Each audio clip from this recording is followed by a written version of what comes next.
you wanna bet that I can get you back inside your head before the summer ends and spread a little love. Just for a little fun, I'll make you come back to me before the rise of every sun.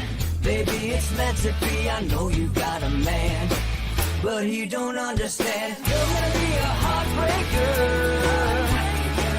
You're such a love taker. So just suck me in and you can toss me like a cigarette. 'Cause I just wanna be a bad habit, yeah.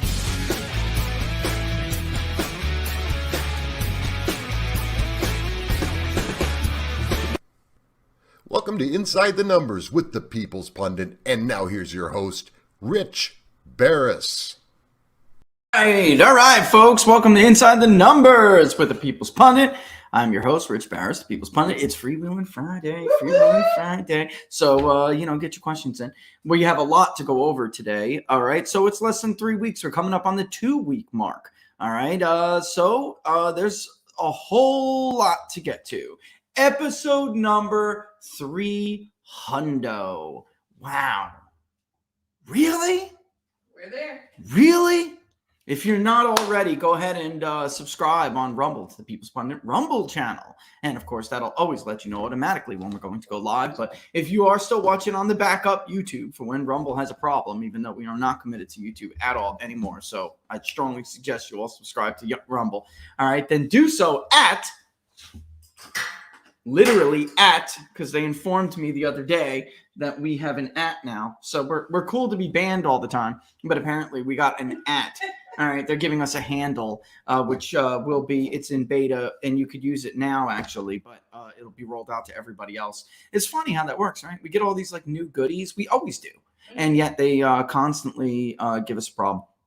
All right, but you can do so at People's Pundit. It is the People's Pundit Daily YouTube channel, but the handle will just be at People's Pundit, and you can use that to just get right to our channel on YouTube. And while you're there, you might as well give us go ahead and subscribe, hit that notification bell. That'll let you know when we're going to go live. But of course, the best way to follow along what we're doing is right down there, peoplespundit.locals.com. That's People's Pundit. Remember that guy from redroses.com? Hey, you all know what I'm talking about in the Northeast. Hey, Alex, this is, Hey, John, this is Alex from redroses.com. You won a sweepstakes, and you get to send a dozen roses to a very special lady. Unfortunately, most of the time, the Johns would send those roses to somebody, not their wife or their significant other. And that's when the woman on the other end goes, "You cheating son of a..." It is hilarious. So if you ever get a call from Alex at redroses.com, you best send those roses to your wifey. All right. I'm in a good mood today. I love it. I'm in a good mood. I'm hopped up. I'm overworked. I'm on, yeah, I was, I'm not, there are a lot of people doing worse than me, so I hate whining about stuff like that, Listen, let's get into it, shall we? Let's just get right into it. We're going to go over a couple of metrics, key metrics. I am starting to see people are now, it's dawning on them. We had some really good conversations. There were a lot of people waiting to see what we would get on the generic ballot. By the way, things are going to change after this election.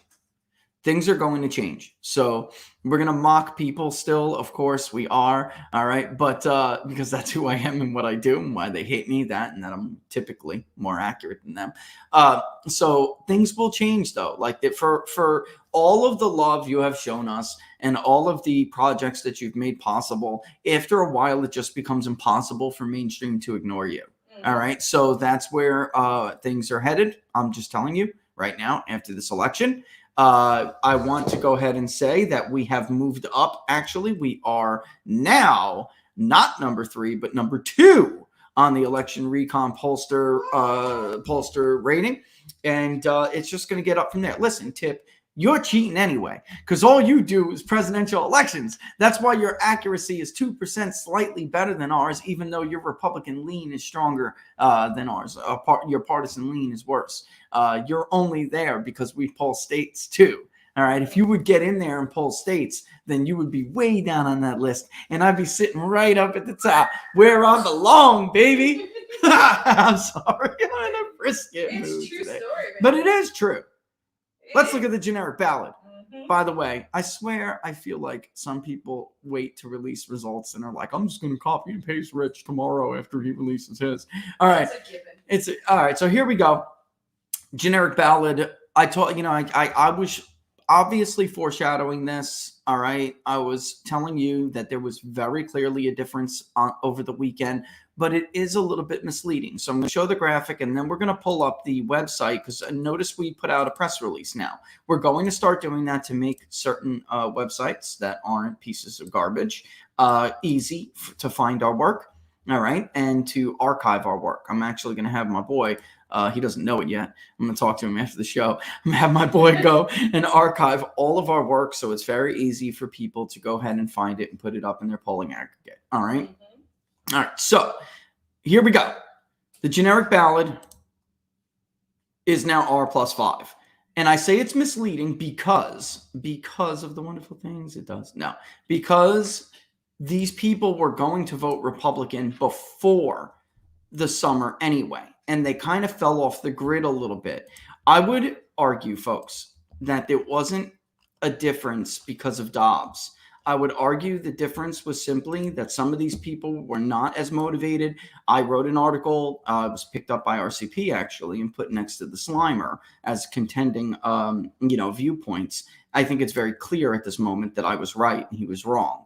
They were the one big difference between turnouts that we saw was whether or not Donald Trump was very much a part of those races during the primaries.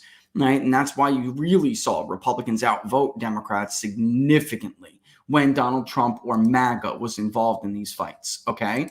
Now that we're into the general and MAGA largely won these fights, I think what we're seeing here is MAGA, they have lives. Listen, it is true that Democrats, they are more, I don't know what the better word is to use, but Republican behavior is different.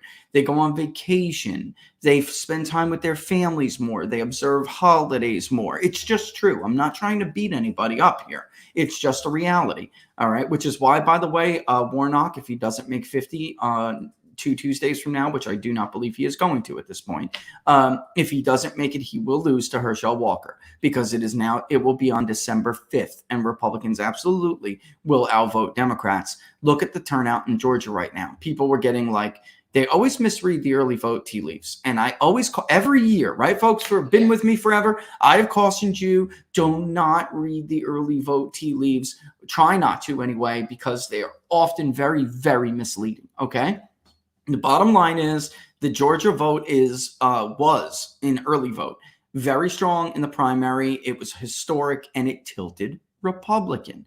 I'm looking at some of those Republican counties, the turnout, and it's enormous in Georgia. So Republicans in Georgia are voting. All right. And here we are. So now we move on to a place like Arizona, where the early vote isn't that high. In fact, it's lagging 20 and 18 considerably. That would be what we showed you in our poll.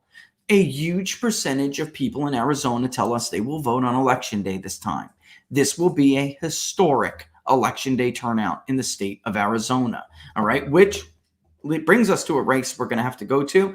I am moving Arizona. It is time, but we will get into that in a little bit. All right, here is the generic ballot. I am seeing my field is so dishonest, it literally makes me nauseous. I am now seeing people say that they, the generic ballot, maybe it's not as important as it used to be. These people have no shame. The generic ballot almost always overstates Democratic support. We've been over this over and over and over again, ladies and gentlemen. Under Republican presidents, it overstates it. Under Democratic presidents, it overstates it. But when there's a Democratic president in the White House, it overstates Dem support by more than 8 points on average. That is a huge amount. I am telling you that it's possible, which is why I'm going to show you the headline we wrote, because it is possible even I am not going to catch this movement. In 2014, the generic ballot, with some pollsters, not all, ABC caught it, but many, and Rasmussen caught it, but nobody else did. Fox News was still Democrat plus. CNN was Democrat plus. Pew Research was Democrat plus. Now the generic ballot is significantly, right now, it's almost 4 points R4, and ours is R5, okay? 48-43. And Democrats are losing slightly more of their base to Republicans than the other way around. Republicans have a massive 16-point lead among independents and others. Men, 53% for Republicans, 39% for Democrats. Look at women. We're back to now what we saw before the spring. The last time women were this close, it was 2014. If they tie it, guess what? It was 2010. I actually do think that women are going to be roughly tied, which is what am I looking at right here? This is more like, what kind of a wave could that be?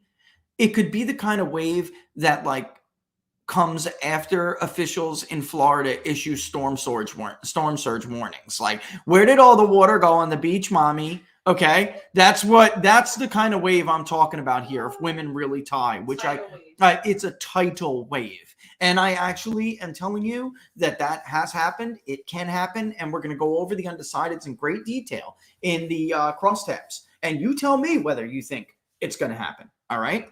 Certain to vote, Republicans have a significant lead among those who are certain to vote. Actually rises to 6, a little over 6. Extremely enthusiastic is a massive lead, 9 points. Listen, high school or less, this margin will increase. Why? Because all of the undecideds are working class, and sampling error for subgroups are higher. So don't be surprised. In the phone component, which we're going to go over, the working class margin, Laura and I were looking at it, it was huge. And then the online component shrunk it a little bit because I do think onlines during midterms are too liberal. All right. We always go back and look and see what we did right, what we did wrong. Online components, listen, if you're working class, you'll understand what I'm talking about. Which one are you more likely to participate in? If I text you and I say, hey, Joe, can you do me a favor? You can even take a day or two to finish it. Can you do me a favor, because we care about your opinion? Can you please participate in this national poll that we're conducting? It's vital. Your participation is vital. It's voluntary, but it's vital, and it's very much appreciated. We'll give you 24 or 48 hours. You can even save and continue. Can you please complete this survey for us and do this interview for us? Are you more likely to do that, even if it takes you a day or two to finish it up? Or are you more likely to take it if I bug you on your email, or if I interrupt what you're doing online and I say, hey, Joe, take my survey? Which one are you more likely to do? True working class. Which one? Right. Exactly. So anyway, some college or an associate's degree remains a good demographic for Republicans. Republicans have now even pulled ahead among those who have a four-year undergraduate degree, a bachelor's degree. This is huge. Why? Because they used to vote Republican a lot. And in midterms, absolutely can. Again, we actually have seen in some specials that, in fact, four-year degrees did vote Republican. The question is whether or not they would be able to do that. Republicans would be able to pull that off again. And in fact, we are seeing it. Even advanced and post-grad has tightened. Now, again, it was a little bit closer on, it was a little bit wider on the panel because the panel is more liberal. So the margin for Democrats was bigger on the panel. But when we went over this, some of the raw data on Wednesday and on Tuesday, when we went over it with you in one of the odds with Robert Barnes, we showed you that actually phone interviews, postgraduates, were only about 15 points, and that's roughly where we're at right now. Okay. That is not enough. Yes, sampling errors for subgroups are higher. So don't be surprised if maybe Republicans only get 38% of the post-grad vote and Democrats get a lot more. Okay. Or not more, but 60. Let's say 60. And don't be surprised maybe if 4 years are a little bit closer. Even if they're tied, it's a wipeout for Democrats. Because the some college and below is going to be an enormous margin. It was 3-1 in the phone collection. 3-1. What's a 3-1? 75-25. It was huge.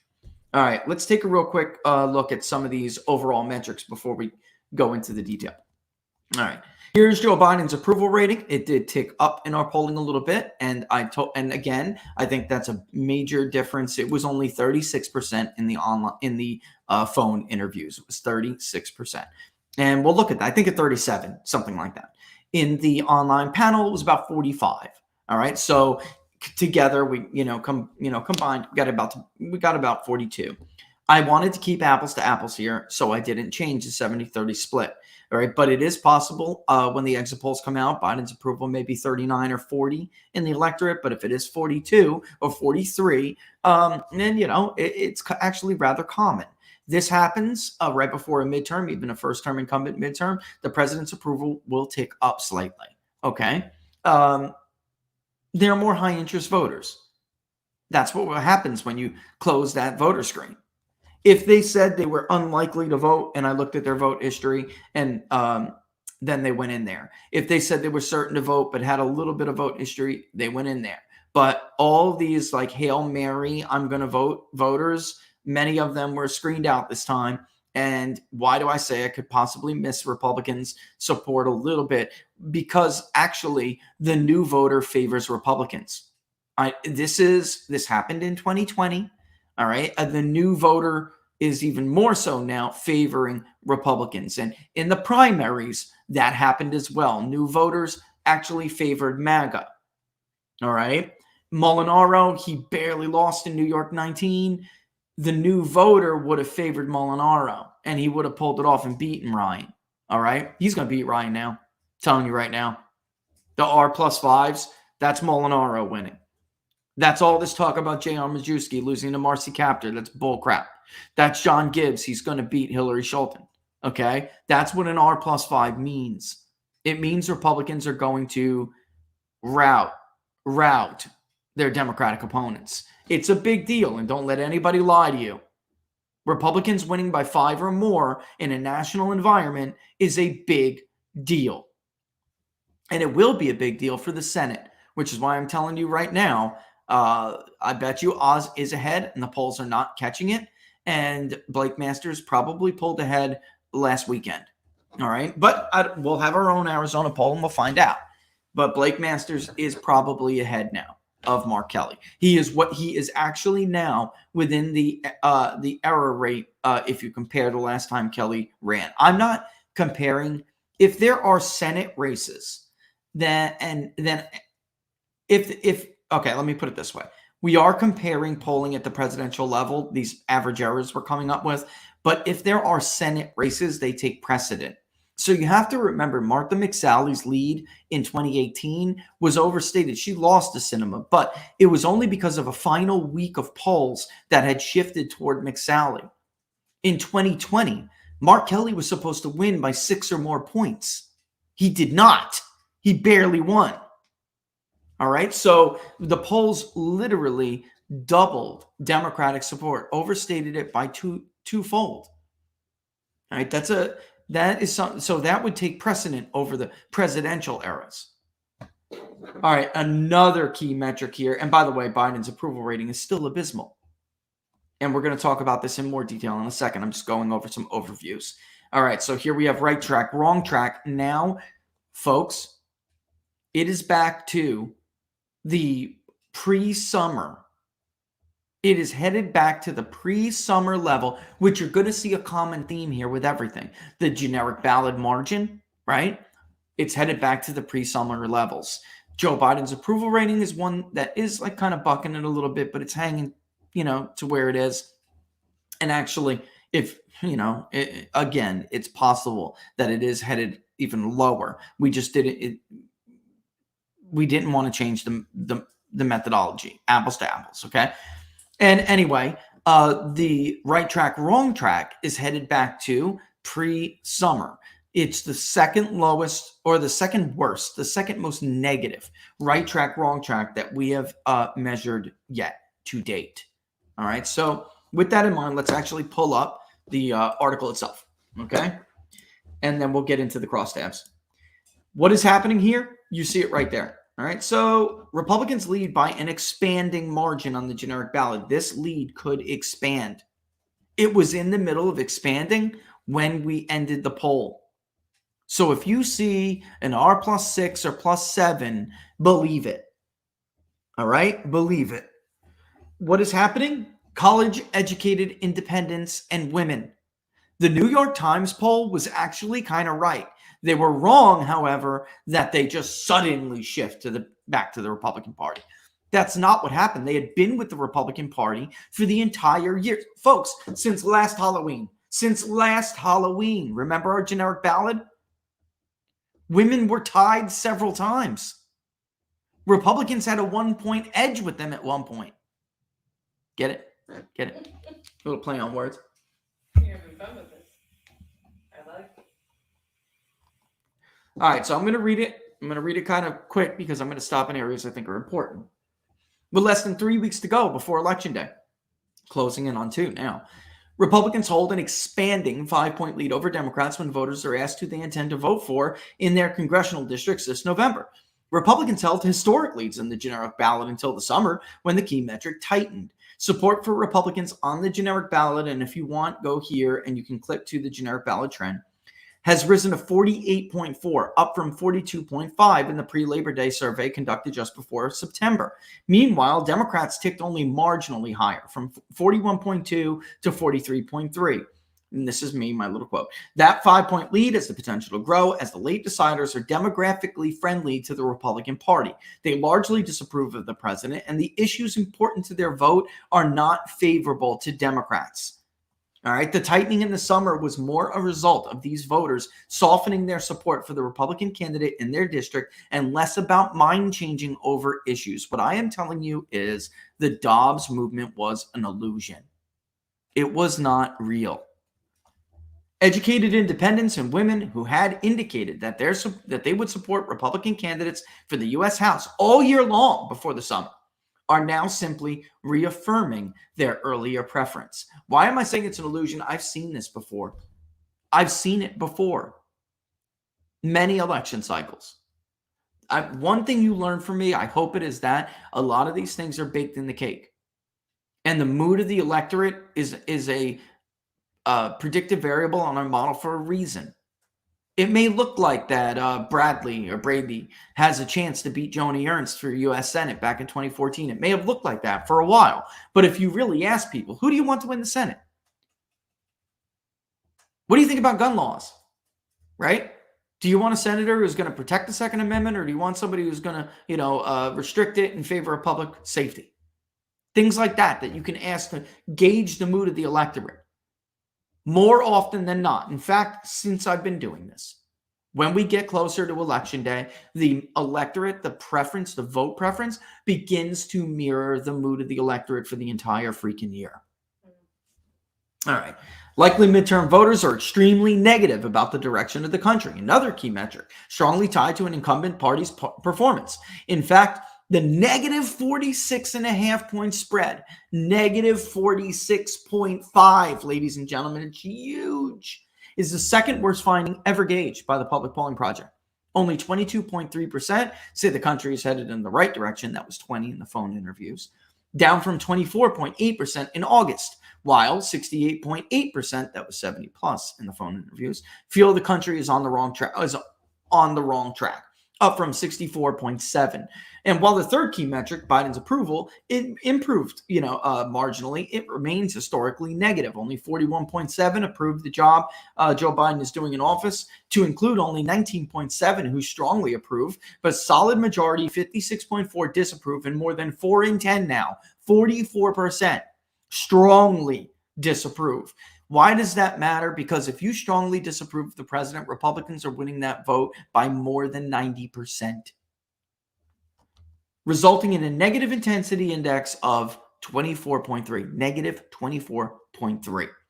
Men back Republicans, women barely preferred the Democrat. Independents back Republicans, 47 to 31. And among those certain to vote, Republicans lead. You know the deal. The turnout edge is further substantiated by their lead among extremely enthusiastic to vote. We're looking at an even to R+1 electorate right now. It actually could be more. And if it is considerably more, then just go to sleep. No, don't. Watch our show. All right. What am I talking about? The Public Polling Project is the first ever and only successful periodic nationwide survey funded solely by contributions from the public. It interviews at least 2,000 registered voters each survey about their views on the direction of the country, the U.S. administration, debated issues, current and expected economic sentiment, as well as other prescient topics. and the election 2020 public polling project conducted by Big Data Poll, yours truly, for Inside the Numbers with the People's Pundit was recognized by the New York Post for delivering more accurate results with, quote, above average transparency. And you can read in detail, ladies and gentlemen, in great detail, the methodology statement, okay? The only thing I want to show you from it right now is how big this poll was, all right? So I am going to just pull it up real quick to show you the graphs. Here we go. Okie dokie. All right. This was for the U.S. mainland. This was the U.S. mainland and non-contiguous states. This was a big survey. As you could clearly see, we did very well in the Midwest where others have not. All right.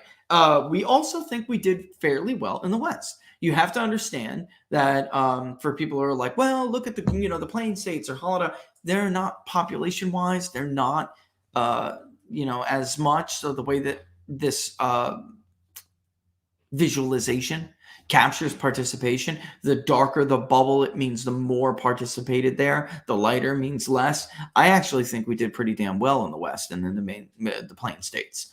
Now, somebody did bring up a very good point about why the Northeast is so much of this survey. And you can go down and look at participation.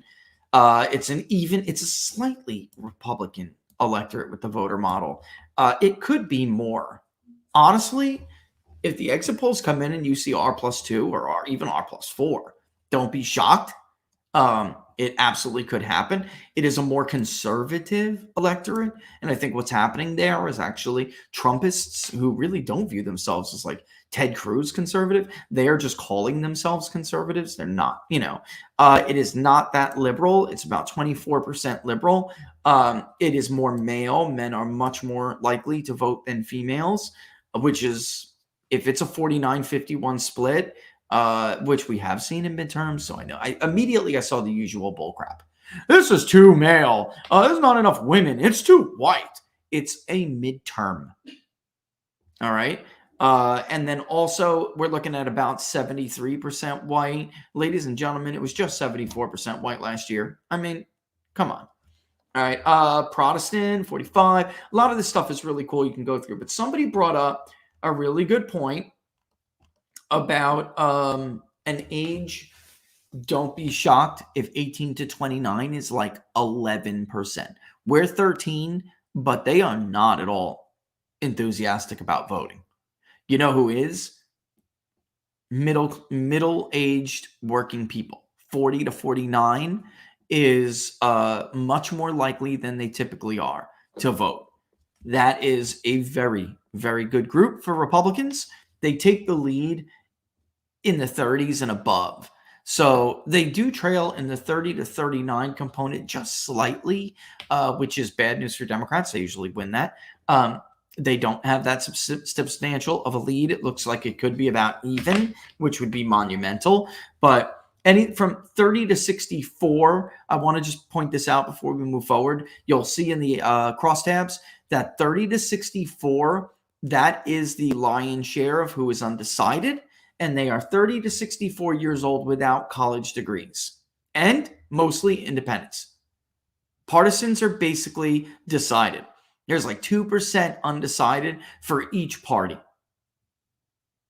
So this will probably increase or at least there's a potential for the lead to increase for Republicans. All right.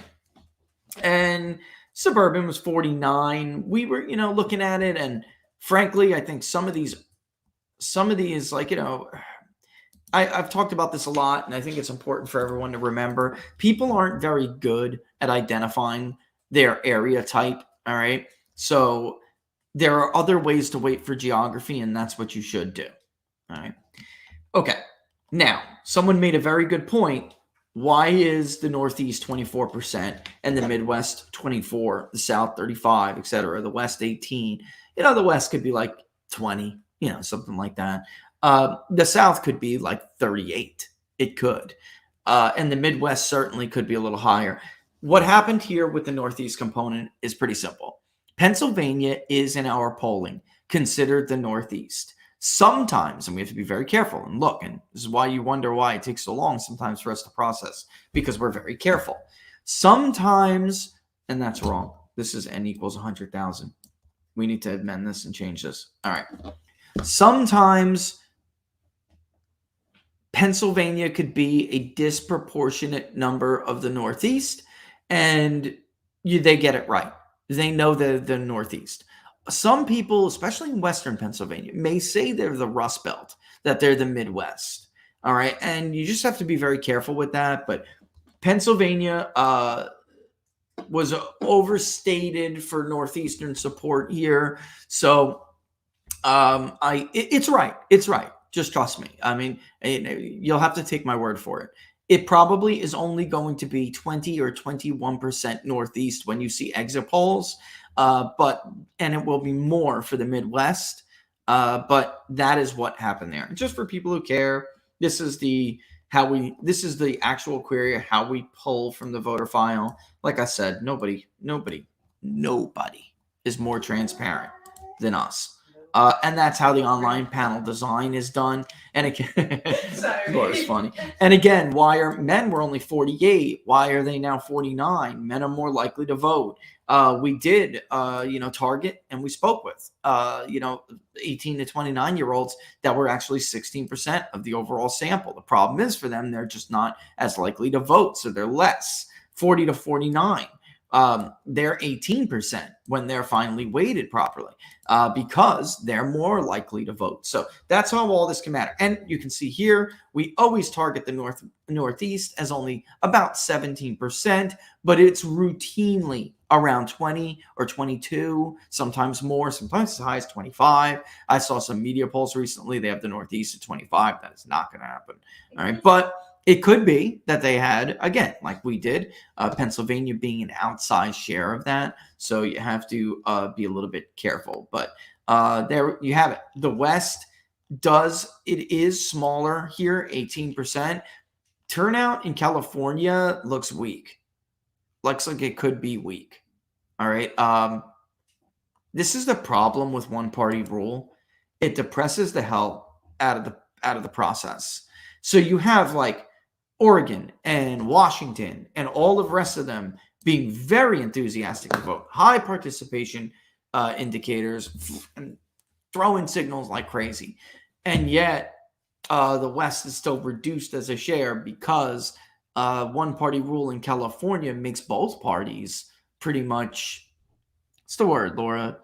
Depressed, but it's really not even depressed. Like, neither party feels that their vote is particularly impactful. They kind of feel like they know how the election's going to go. And we saw this in 18.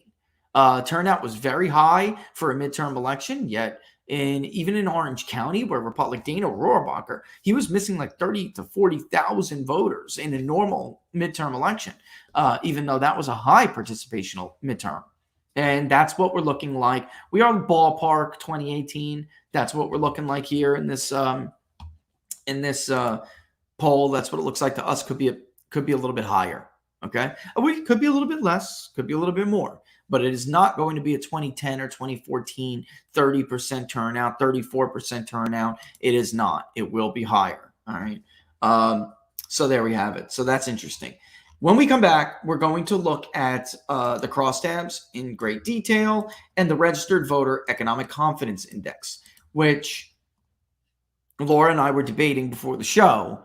It did its job. It predicted a recession perfectly when it converged in the spring before the Bureau of Economic Analysis told us that we had 2 consecutive quarters of negative growth, which, ladies and gentlemen, regardless of what the media tells you or any corrupt bureaucrat who wants to change the definition tells you, that is a recession. We are, in fact, in a recession. And the index did its job. It worked. What happens if it converges again in negative territory? Laura's arguing, her argument is that it is a depression. It will go that it is signaling an economic calamity. Yes. And we're going to talk about this because this is not helping Democrats, their midterm prospects, but it's not going to help the country if this happens. It is this close from converging again. And we had one sub indicator go to a historic low. Most of the others were like second low ever measured. It does not look good. All right. Convergence looks like it's on the brink. It really does. I mean, it's right there. You're going to see it. We're going to show it to you. Incredible. Something didn't upload. It said it was, I had something uploaded and it said that it's, yeah. All right. But in any event, we're going to take a quick break here. And when we come back, we'll go over it. All right. Now, from a word from our sponsors. Woo woo. And speaking of which, This is actually like perfect timing. Isn't that ironic? It's like, perfect timing and unintended. no- Totally unintended. Honest to God, unintended.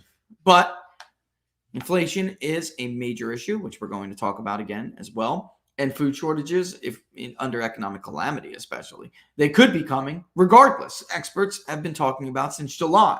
Drought, inflation, and yes, even new policies are pushing America's food supply near its breaking point. That's why survival food is more important than ever. Create your own stockpile of the best-selling 4 Patriot survival food kits like Laura and I have done for our family. It's not ordinary food. We're talking good for 25 years survival food, hand-packed right in a family-owned facility in the US of A. These kits are compact, they're sturdy, they're water-resistant, they're light-resistant, and they stack easily. You can just put them in a closet until you need them. They have different delicious breakfasts, lunches, dinners. I'll tell you what, your son will be busting your chops to break into it to give him some mac and cheese like mine does. Right? You can make these meals in less than 20 minutes. Just add boiling water, simmer, and serve. And by the way, for context there, we get Cracker Barrel macaroni and cheese. So if your son is asking you to bust into the survival food for their mac and cheese, it's pretty damn good. But our son is a mac and cheese fiend. He's there. Go to 4patriots.com/TPP to get your 3-month survival kit. You'll get their famous guarantee for an entire year after your order, plus 10 free gifts and free shipping. They're called 4 Patriots because a portion of every sale is donated to charities who support our veterans and their families. Just go to 4patriots.com/TPP to build your own stockpile today. And while you're browsing their excellent website with a ton of other great products, don't forget that you can use TPP for the People's Pundit, TPP 10. That's TPP 10 to get 10% off your site-wide order today. All right. And by the way, before I was even gone, oh, you have something? Looks like you had an epiphany there or something. I have to go. Oh, you got to get him to his thing. Yeah. Okay. See you in a bit. Yep. Yeah, get him out of here. It's a teacher work day. All right, so we have the kids, but one of them has to go to a classmate's house to do a project that they have to work on. A project, probably place them in the bottle or something, who knows. Anyway, well, who knows? Not that we're doing that project, but hey, you were a kid once too, weren't you? All right. Also, before we get into the economic confidence index, let's talk about this for a second, okay? All right, last time the economy looked like this, ladies and gentlemen, the stock market tanked 50%.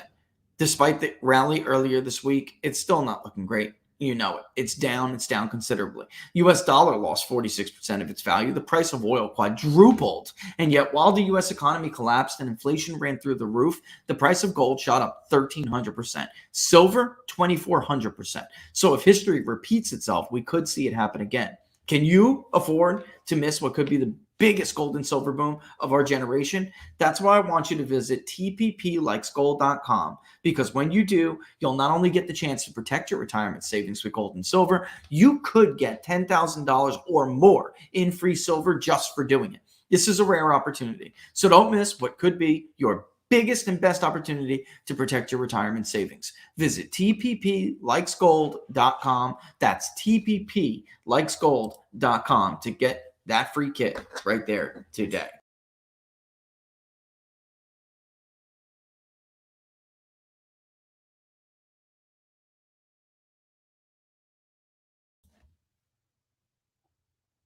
I got this what do they call it? The mouse, so you don't get text back or text shoulder or text arm. It's like whatever it's called. Yeah, and text elbow. It's got this button on the side.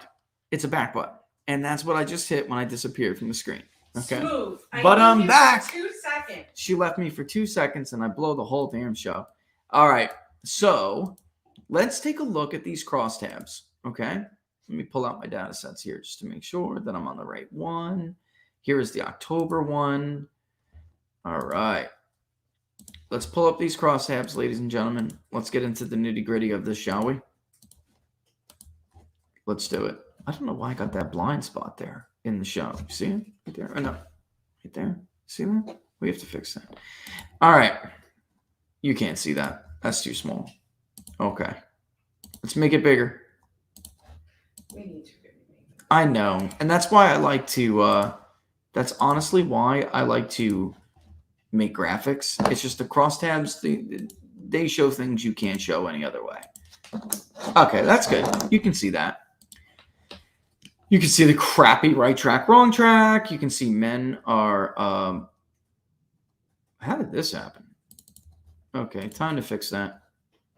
Party got moved. Let me move party detail to after party and save it again because party should not be there right now. It keeps nesting. I'm about to junk it if I can't fix it. It's about to go. I just wanted to show you something else's. All right, let me save it. Okay. Party details should not be there. Right there. Let's update it. Okay. Now we have gender. All right. You can see here age. We have different age group with the normal age group. And we have age detail. That's why I have party and party detail I wanted to put up. You can see whites are extremely negative about the direction of the country. Everybody is negative about the direction of the country. Republicans, extremely negative. Democrats are only +5 right direction. Terrible. Independents, 77% wrong track, 13% right track. Wow. Wow. I want to get to education here because I think this can shine some light on it. High school or less, almost 70% wrong track, only 20% right track. Some college or an associate's degree, 72% wrong track, 21% right track. 4-year degrees, 69% wrong track, 22% right direction. And advanced degrees, postgrads, 62% wrong track, 30% right track. As you know, they have been among the only group who has been actually at sometimes positive, even though this is not good. Right? It means you'll either depress some, they won't vote, or they may vote against you if they feel that the Republican is a palatable option. By employment, I'm showing you for a reason. Retirees, seniors had begun to be a better group for Democrats. Retirees think the country is in bad shape. All right. Even disabled is a good group for Democrats. You can clearly see how bad they think the country is doing. The employed, 68%. It's not good. All right. Why does that matter? Because the undecideds on the generic ballot, which we're going to look at right now. The undecideds on the generic ballot, okay, are, you have to understand, employed full-time is the biggest group. Employed part-time is the second outside of retired. Retired is largely decided, but because they are a bigger group, 2% is much bigger than, let's say, 5% of student. Okay? So while it looks like, oh no, there are more students, then they could be a pro-democratic group. It's a small group. So unemployed full-time is 4% undecided still. If we nest it by age, which I have done, 30 to 64, the biggest group of undecideds are 30 to 64. They're independent and they have no 4-year degree, overwhelmingly. So they also, as I just showed you, happen to think the country's headed in the wrong direction, okay, and disapprove strongly of Joe Biden. 44% of people who are employed full-time strongly disapprove of Joe Biden. Again, why does that matter? That's the biggest group. It's the biggest group of undecideds. And if you strongly disapprove of Joe Biden, you are voting Republican more than 90% of the time. So this is I'm trying to give you ideas for how much, what the potential is here for this lead to actually grow for Republicans. All right. All right. What is the difference? 2014 and 2010. Republicans won, I think it was 5.3. They won the generic House vote. It was 5 and change, over 5 points. In 2010, they won it by over 7, if I remember correctly. All right. So the potential here for a pretty big blowout is real. I also wanted to look at in most important issues.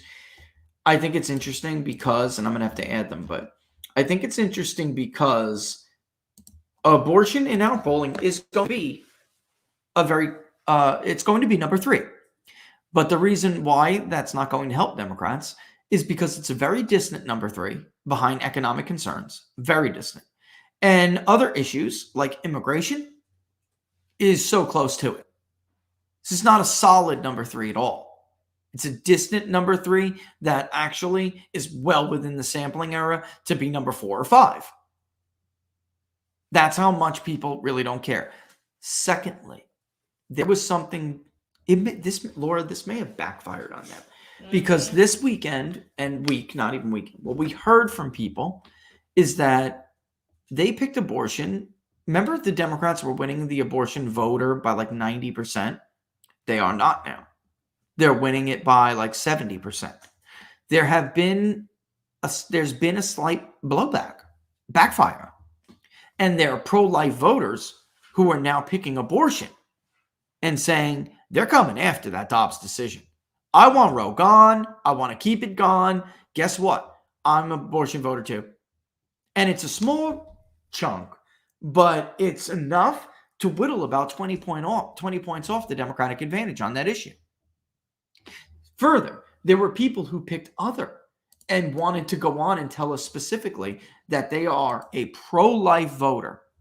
I would have picked abortion, but that's not my most important issue because I don't want you to think I am pro-abortion. So I'm picking other and telling you I'm a pro-life voter. Pretty interesting. Okay, and in fact, let me read you some of them while we look at this, while you digest this. And yes, I know people ask Laura, we did do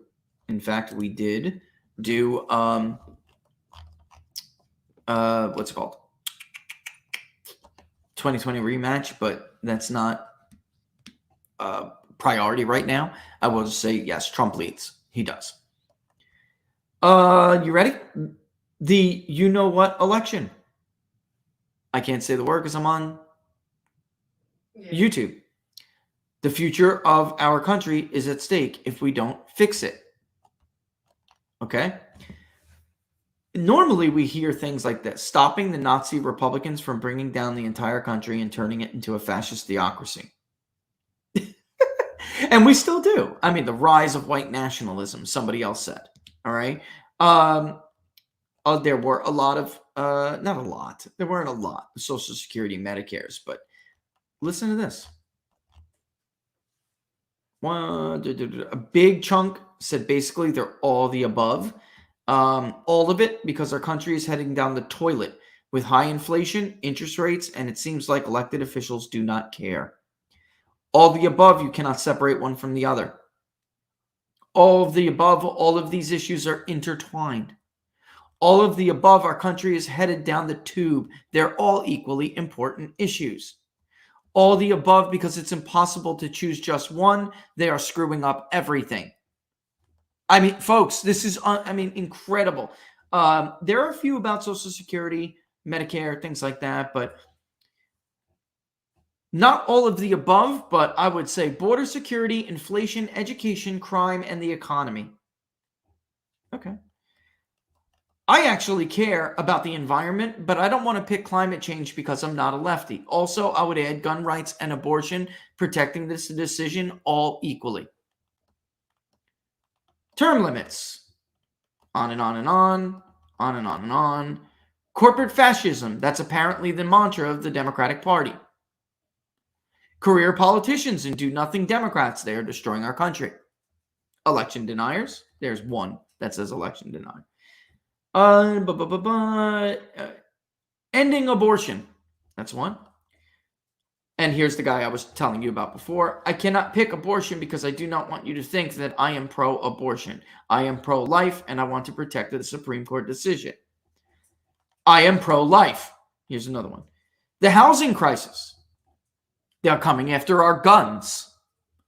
Government corruption. Government spending.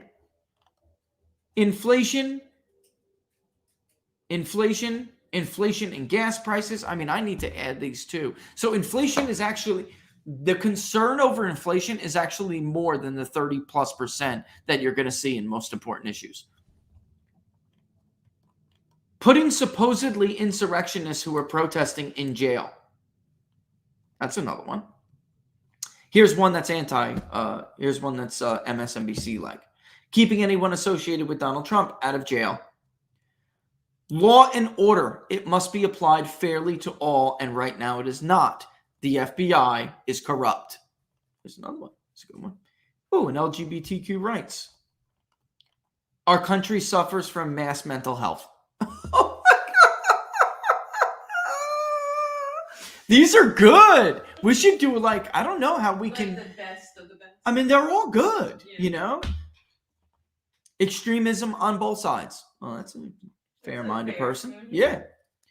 Pretty much a mix of all of these issues. Nothing happens in a vacuum, and they pretty much all have effects on the others. So a single voting issue is garbage. I am pro-life, and I will not choose the abortion option. How many of these have you heard compared to, right? I mean, it's quite a few of them. Raising economic and racial inequality. That's a Democratic kind of one, right? Where's the, here we go. Removing and imprisoning the current idiots that are in office. Go MAGA. Oh, reparations. Protecting senior issues from debt. Medicare, Social Security, other issues. Here's one that's just Social Security, Medicare. And there we go. These are all important. And then the one before these are all important was the one that I read first to you, which I couldn't say the first word of, the you-know-what election, because the future of our democracy depends on you-know-what elections. That one's after that. So what do you think the mood of the electorate is, ladies and gentlemen? Yes, there were very clearly pro-Democrat sentiment in that. But as you obviously can see, oops, that's Biden's approval. As you obviously can see, these voters are understated. People who are concerned about inflation, they're actually understated because some of them want you to know specifically that they're concerned about inflation because of their fixed income. They're concerned about inflation because of the housing issue. Now, by the way, had they clicked on the damn inflation button, it would have taken them to the next issue, which would have showed you exactly who is concerned about what. And let's do that. Let's add that to the crosstab right now so you guys can see that, okay? Because I want you to see the mirror of the CPI in this one if it is the last generic ballot we get before the election. Fortunately, it may not be, because this project wasn't fully funded and people are still trying to contribute to it. By the way, share it, because we will do another one if it does get fully funded. Because of the interviews, just keep rolling in. Maybe we'll update it next week and we'll do like a 5-dayer or something like that, or 3-dayer.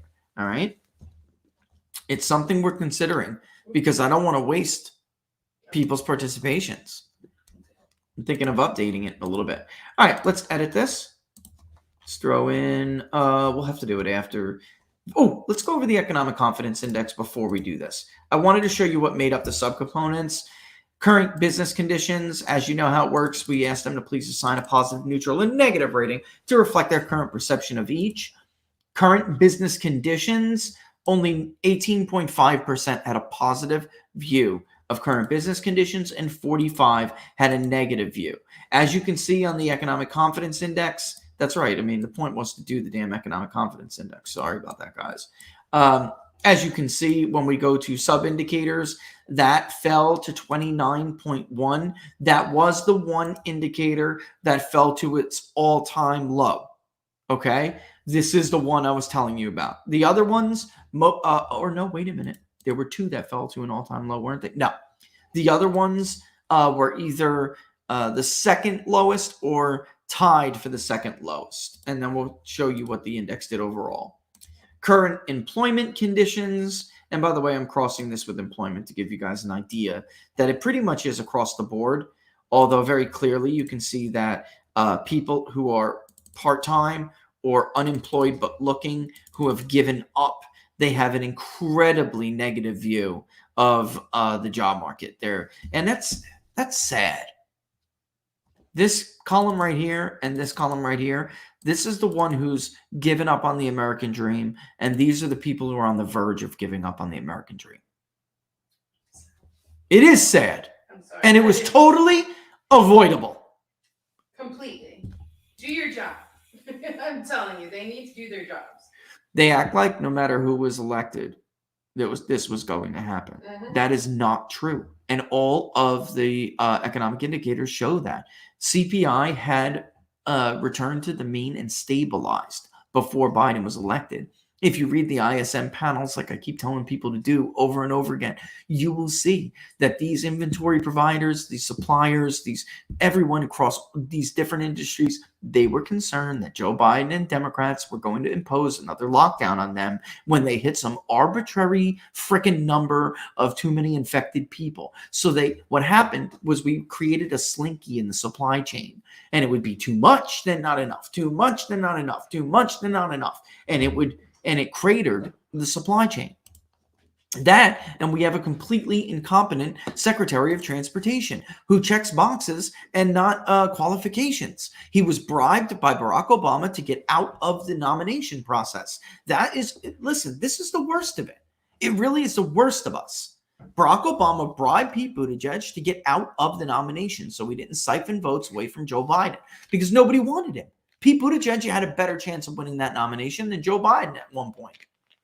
Of course, you have to win black voters. So Pete Buttigieg, it's 4 out of 10 at least in the Democratic primary are going to be non-white, black kind of, and you need them in order to win.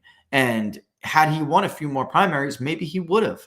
If he outperformed in South Carolina, maybe they would have. So Barack Obama had to step in and bribe him. That's the inside story. And because he wasn't qualified, he was a mayor of a town in Indiana, and he wasn't even a good one at that. This is what happens when you have political favor trading and when you have identity politics running the show on who you pick to run, important posts in the government. All right, so employment conditions. Positive, only 31%. Negative, 38. 31 was neutral. You can clearly see here that students and retired people, as well as people who are employed full-time, slightly have a more positive view of it, of course, because students aren't in it. The retired, they're getting ready to be in it, and they'll probably change their view once they get out of it. The retired, they're done, so they can afford to have a slightly better positive outlook, right? But those, again, who are most impacted, people who are looking, for work, right here, only 20% positive. People who are employed part-time and they want a full-time job, they're more negative. People who are not looking anymore because they quit, they're more negative. It's sad, man. It's sad. Look at the negative numbers on people. God dang it. I don't know. It's a Greenville number. Look at the negative numbers for people who are employed but looking. Look at that. That's horrible. Can you answer this, actually? And go in the... Yeah, this is... You know who it could be? Here you go. Just take it out there. Thank you so much. All right, and then let's now look at employment expectations for business conditions. In other words, that is the first one, current business conditions, only we're asking about the 6-month outlook. How do you feel about the 6-month outlook? Only 26% are positive. 25.7% have a positive view about what the business conditions will be like 6 months from now. 43% have a negative view. And again, part-time people who are part-time because they can't get a full-time gig. They have a more negative or less positive is a more accurate way of saying that. People who are employed full-time actually have more trepidation about 6 months as far as their negative outlook. People who are retired, they're less positive and more negative, which is interesting. Maybe they just kind of see something coming. Maybe they're worried about how their assets they built up over their lives will hold up for them. And you're going to see that not in this one, but the next one. What about expectations for the employment situation, the job market 6 months from now? You can see again, same thing happening here. If you're unemployed but looking, you have a less positive view and a more negative view. All right. So, and again, same thing with retirees as far as more negative. Students, they do not have a good outlook on what things are going to be like when they're, 6 months from now, which, hell, some of them could be graduating and they have a great deal of concern about how the job market is going to be 6 months from now. Here's the kicker. Expectations regarding total family income, before I even move ahead here, expectations regarding total family income have been typically in this index more positive than not. All right. And not more positive relative to the other indexes. And by the way, let me just give you the cap on everything from this point. The only thing that rose slightly, I told you current business fell from 31.2 to 29.1. Current employment conditions rose slightly, 0.7, 44.2 to 44.9. But expectations about business condition the 6-month outlook for business conditions fell from 41.5 to 37.7. Get this, employment condition outlook, the job market, the 6-month outlook, it fell from 48.2 to 43.8. And expectations regarding total family income we're going to look at right now. Hang on one second, guys.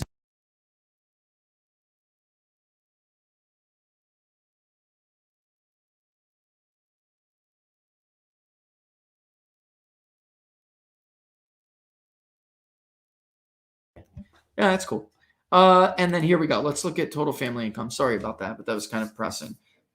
People are going to call like with interview requests at this point, guys. And it is tough because I tell them typically, we've been doing this. We're like, look, last year it was too much. Like, so what we're going to do is don't, book your interview or don't ask for one until the poll is done, because otherwise really you're just kind of like getting in the way of me finishing the poll and the crunching of the numbers. I mean, but now that it's out, they're following the instruction, so I can't blame them for following the instruction. All right. And we appreciate it quite a bit. Yeah, absolutely appreciate it. All right. And then here we go with total family income. How do you think your family's income, total family income, is going to hold up 6 months from now? This is the inflation related indicator. 27% positive, less actually. 43.9, almost 44% negative. This is no bueno.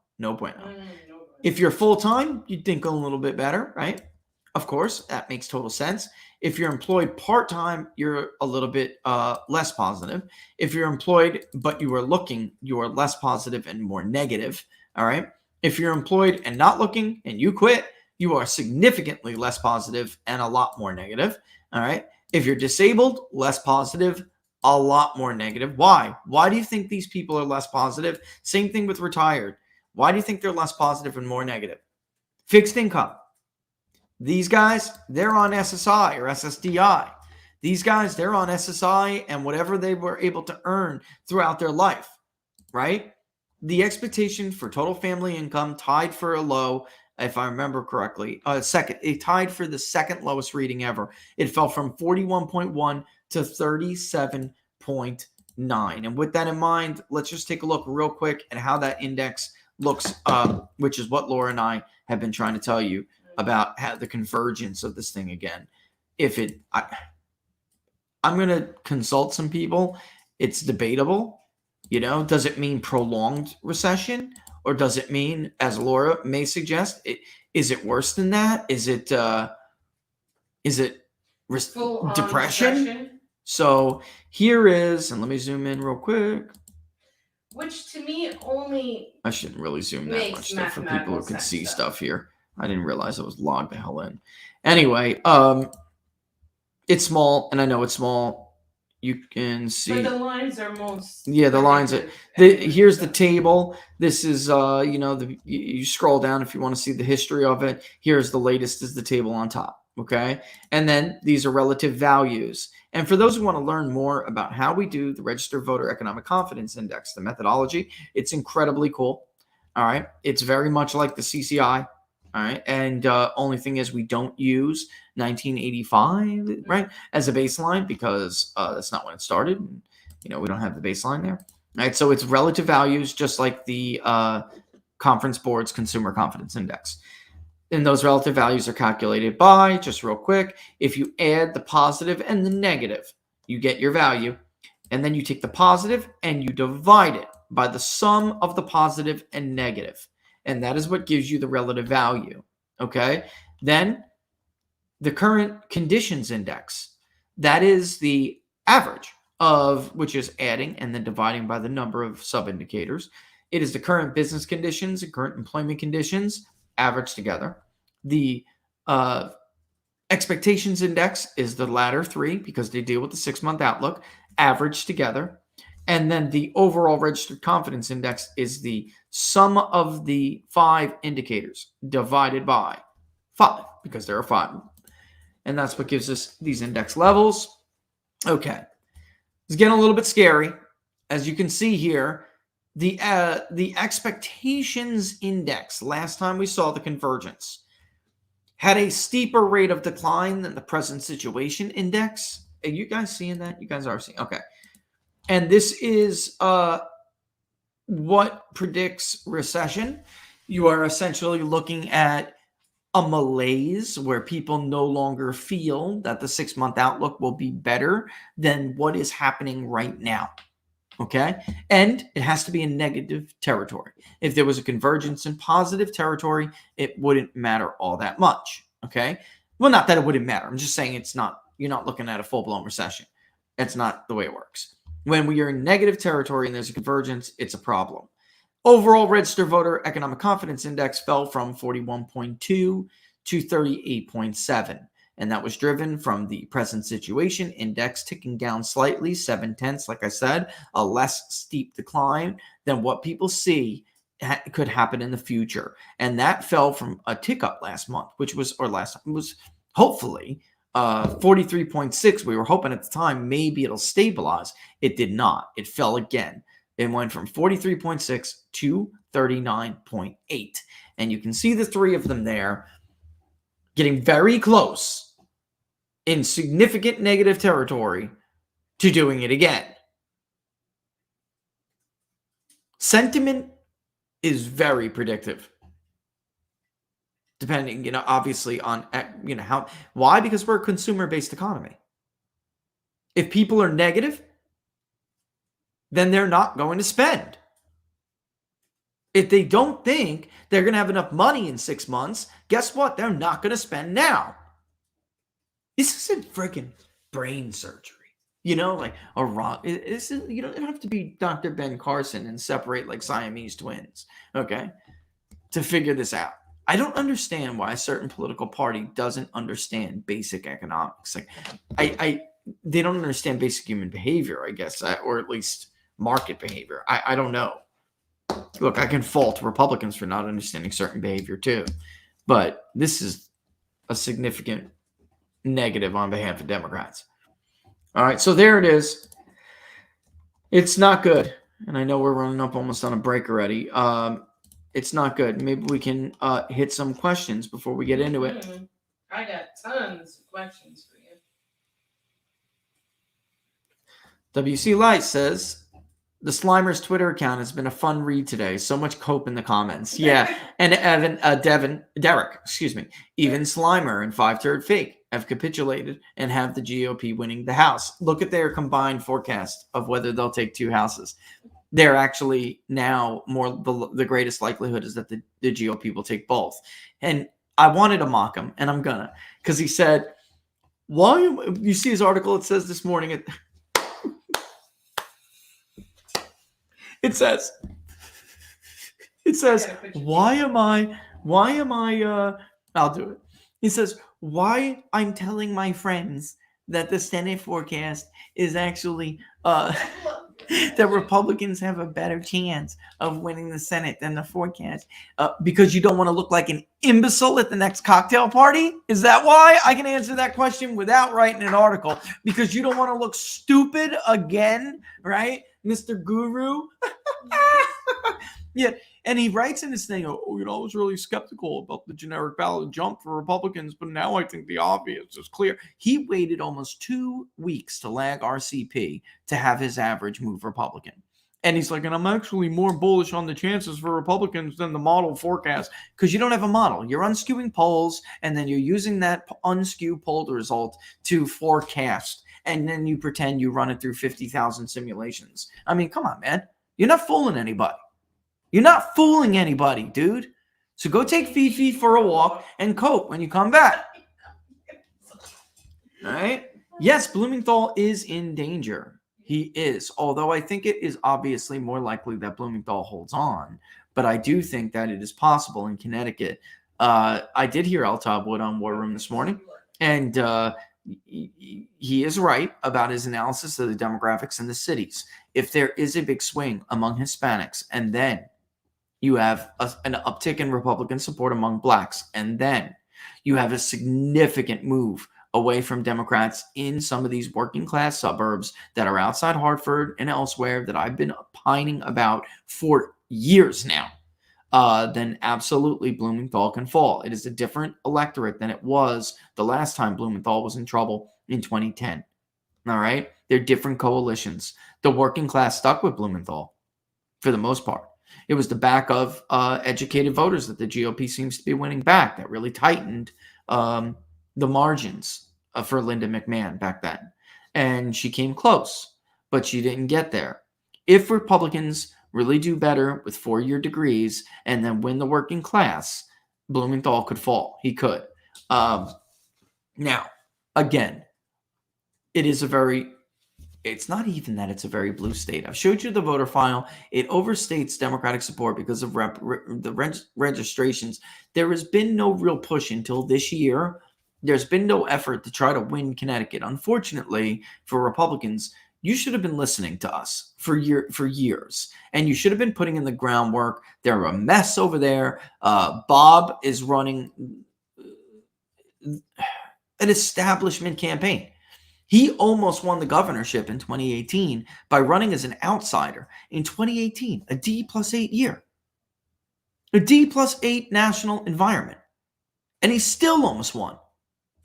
And now what? He thought the great idea was to come back and run like a moderate, a typical, Remington Research, campaign. What are you doing? What are you doing? Anyway. Virginia House races, I would say with this generic ballot, Democrats are in deep trouble. In Virginia 7, I think Spanberger is gone. Done. I think Virginia 2 and 10 are now really in very serious danger. By the way, only Cook Politico Report would see this generic ballot movement and then move races toward Democrats. This is how stupid these people are. And by the way, it goes to show you that they are poll readers who read the polls only they care about. It is very clear, 12 hours after we put out our generic ballot, Emerson drops an R+5, ABC's R+6, Rasmussen's R+4, Trafalgar's R+5. And then even if they're less movement, Harris, by the way, Harvard is R+6.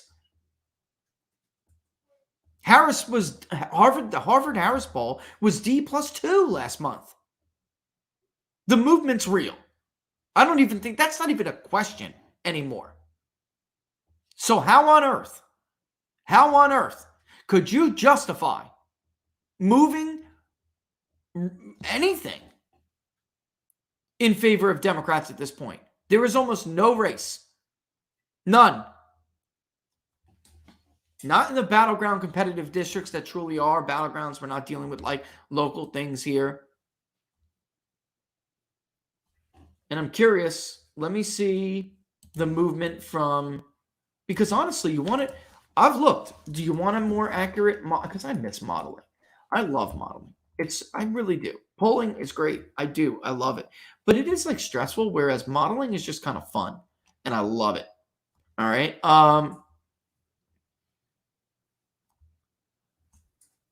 There has been an update in California though, because I'm looking at what they're doing. Oh, and 4 hours ago he says we moved some races towards Dems, but then he puts out an article like literally an hour later that says House R's have far more open seat pickup chances, but D's have a few of their own to redistricting and flawed GOP nominees, like lowering the ceiling on potential R gain, likely lowering the ceiling. That's what you think. You know what one of his examples are? Washington 3. Joe Kent will be on the program, by the way, next week. He thinks Washington 3 is seriously going to go Democrat. I don't even know what to say to that. And Michigan 3, Gibbs is the other one. If it's an R+5 environment or more, they will all be swept into office. Oh, I mean, almost all of them, listen, I do want to mention the midterm surprises. There are always midterm surprises. Let me give you an example of one. Maybe Republicans, and I'm just giving you an example. Do not take this as gospel. I don't personally believe this is a likely scenario at all. I'm just giving you an idea of how this happens. Maybe Republicans take New Hampshire now that Baldock only 2 points behind and Maggie Hassan's seriously. A majority still says that they don't believe Maggie Hassan deserves re-election in New Hampshire. So that is a serious, serious problem. That is a very predictive indicator. Anyway, has it been wrong? Yes, it has, depending on the other candidate. But I don't think Baldock is coming across as a flawed candidate. No matter what the media has said about him, he actually has moderated and pivoted to what he thinks the general election wants to hear. And that's smart. He should. All right. But let's say Baldock wins in New Hampshire and Republicans lose in Arizona. There's going to be I'm talking about Senate races. There is always a surprise like that. The problem for Dave is what Sean Trendy at Real Clear Politics is trying to explain to him and others.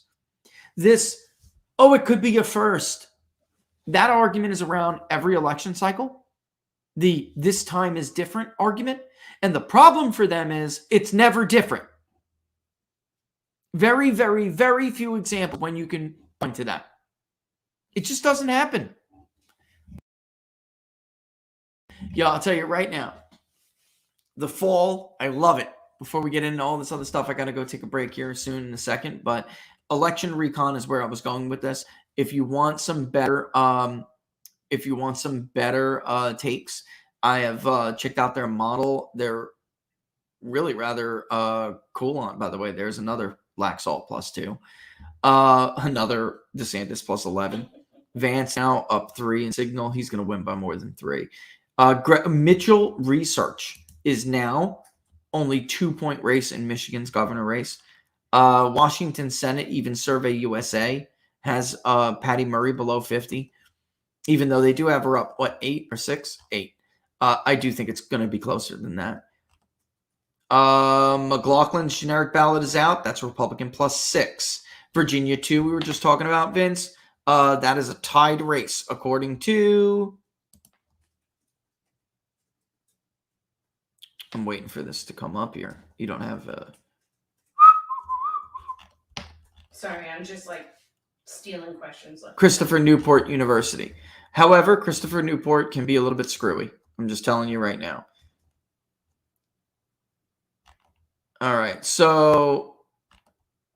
Yeah, so there we have it. There's some real big movement here. Anyway, check out the House ratings and changes from election recon. They are... what I like is that they're much more realistic. All right, so for instance... J.R. Majewski. The decision desk moved J.R. Majewski now to likely Republican. Or leaning, excuse me. And that is because they saw these generic ballot leads. And when you do these demographics on these generic ballot leads, some of these demographics are just too much for Marcy Kaptur to hold on. In those suburbs outside of Toledo, where everyone thinks JR is going to do badly, he did extremely well in the primary. That will be an area where polling errors will make major mistakes. And you're looking at the demographics overall, and you're saying, looking at the district and how it's made up, It just doesn't matter how much Marcy Kaptur calls him an election denier. She's a goner.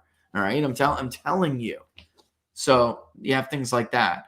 All right. So yeah, let me do this quick word from our sponsors. When we'll come back, we'll hit more of these questions. But and by the way, that's where we moved up in their thing. I'm just telling you, if they had to deal with state level races, then IBD tip would not be number one. I'm just saying. It's the truth. Truth hurts. Truth hurts. You guys should play this video when you get a chance to. It's a really cool video, but I'm telling you, drought, inflation, new policies even are pushing America's food supply to its breaking point. That's why survival food is more important than ever. Do what Laura and I have done for our family and create your own stockpile of the best-selling 4 Patriot survival food kits. Good, not ordinary food, good for 25 years, hand-packed right in the U.S. of A. The kits are compact, they're sturdy, water-resistant, light-resistant, stack easily. You can stuff them in a closet until you need them. Different, delicious breakfasts, lunches, and dinners that you can make these meals in less than 20 minutes. Just add boiling water, simmer, and serve. Go to 4patriots.com/TPP to get your 3-month survival kit for only, for your 3-month survival kit, you'll get your famous guarantee for an entire year, plus 10 free gifts. You guys notice I'm trying to get along it, and free shipping. They're called 4 Patriots because a portion of every sale is donated to charities who support our veterans and their families. Just go to 4patriots.com/TPP to build your own stockpile today. While you're at their awesome website, surfing around their great products, do not forget TPP10. Use the promo code TPP10 to get 10% off site-wide in your checkout today. And I almost used the price there, but that price is old. And as you can see, there is a sale going on righty nowy. All right? Huh? I'll stop Laura's yelling at me for pushing buttons. But yeah, that was the higher one in the sale. I'm not sure what it's at now, but take advantage of it while you still can. As a matter of fact, I think I'm going to grab another one. I think that's smart. I think it's a smart idea. All right. Use your own promo code. Well, I mean, yeah. Well, no, that the link will automatically give them an even bigger discount on the 3-month supply. That's why I tell them to use the promo code For the 4patriots.com/TPP, because you're going to get more gifts, free gifts. You're going to get free shipping, and you're going to get a better price. Use the promo code. All right. And while you're at it, what I'm also going to do is add to my gold IRA. All right, because the last time I saw the stock market make moves like this, and we all did, it tanked 50%. U.S. dollar lost nearly as much of its value, and price of oil quadrupled. Laura's over there. Give me the eye. I'm about to stop running this if you keep doing Nobody wants to be told that we're wrong every time. Yet while the U.S. economy collapsed and inflation ran through the roof, the price of gold shot up 1,300%. Silver even more, 2,400. I love you, Laura. So if history repeats itself, we could see it happen again. And I am not going to have Laura put what again. All right. I can't afford to miss out on it. Neither can you. It could be the biggest gold and silver boom of our generation. That's why I want you to visit tpplikesgold.com. tpplikesgold.com, because when you do, you'll not only get the chance to protect your retirement savings with gold and silver, you will take advantage of what could be that opportunity and get it $10,000 or more in free silver just for doing it. It's a rare opportunity, so don't miss it. To protect your retirement savings, visit tpplikesgold.com. That's tpplikesgold.com to get your free gold retirement kit. All right, there it is. The link's right at the bottom below. We're going to take a quick 30-second water break. And when we come back, we'll have more of your questions. Don't go anywhere.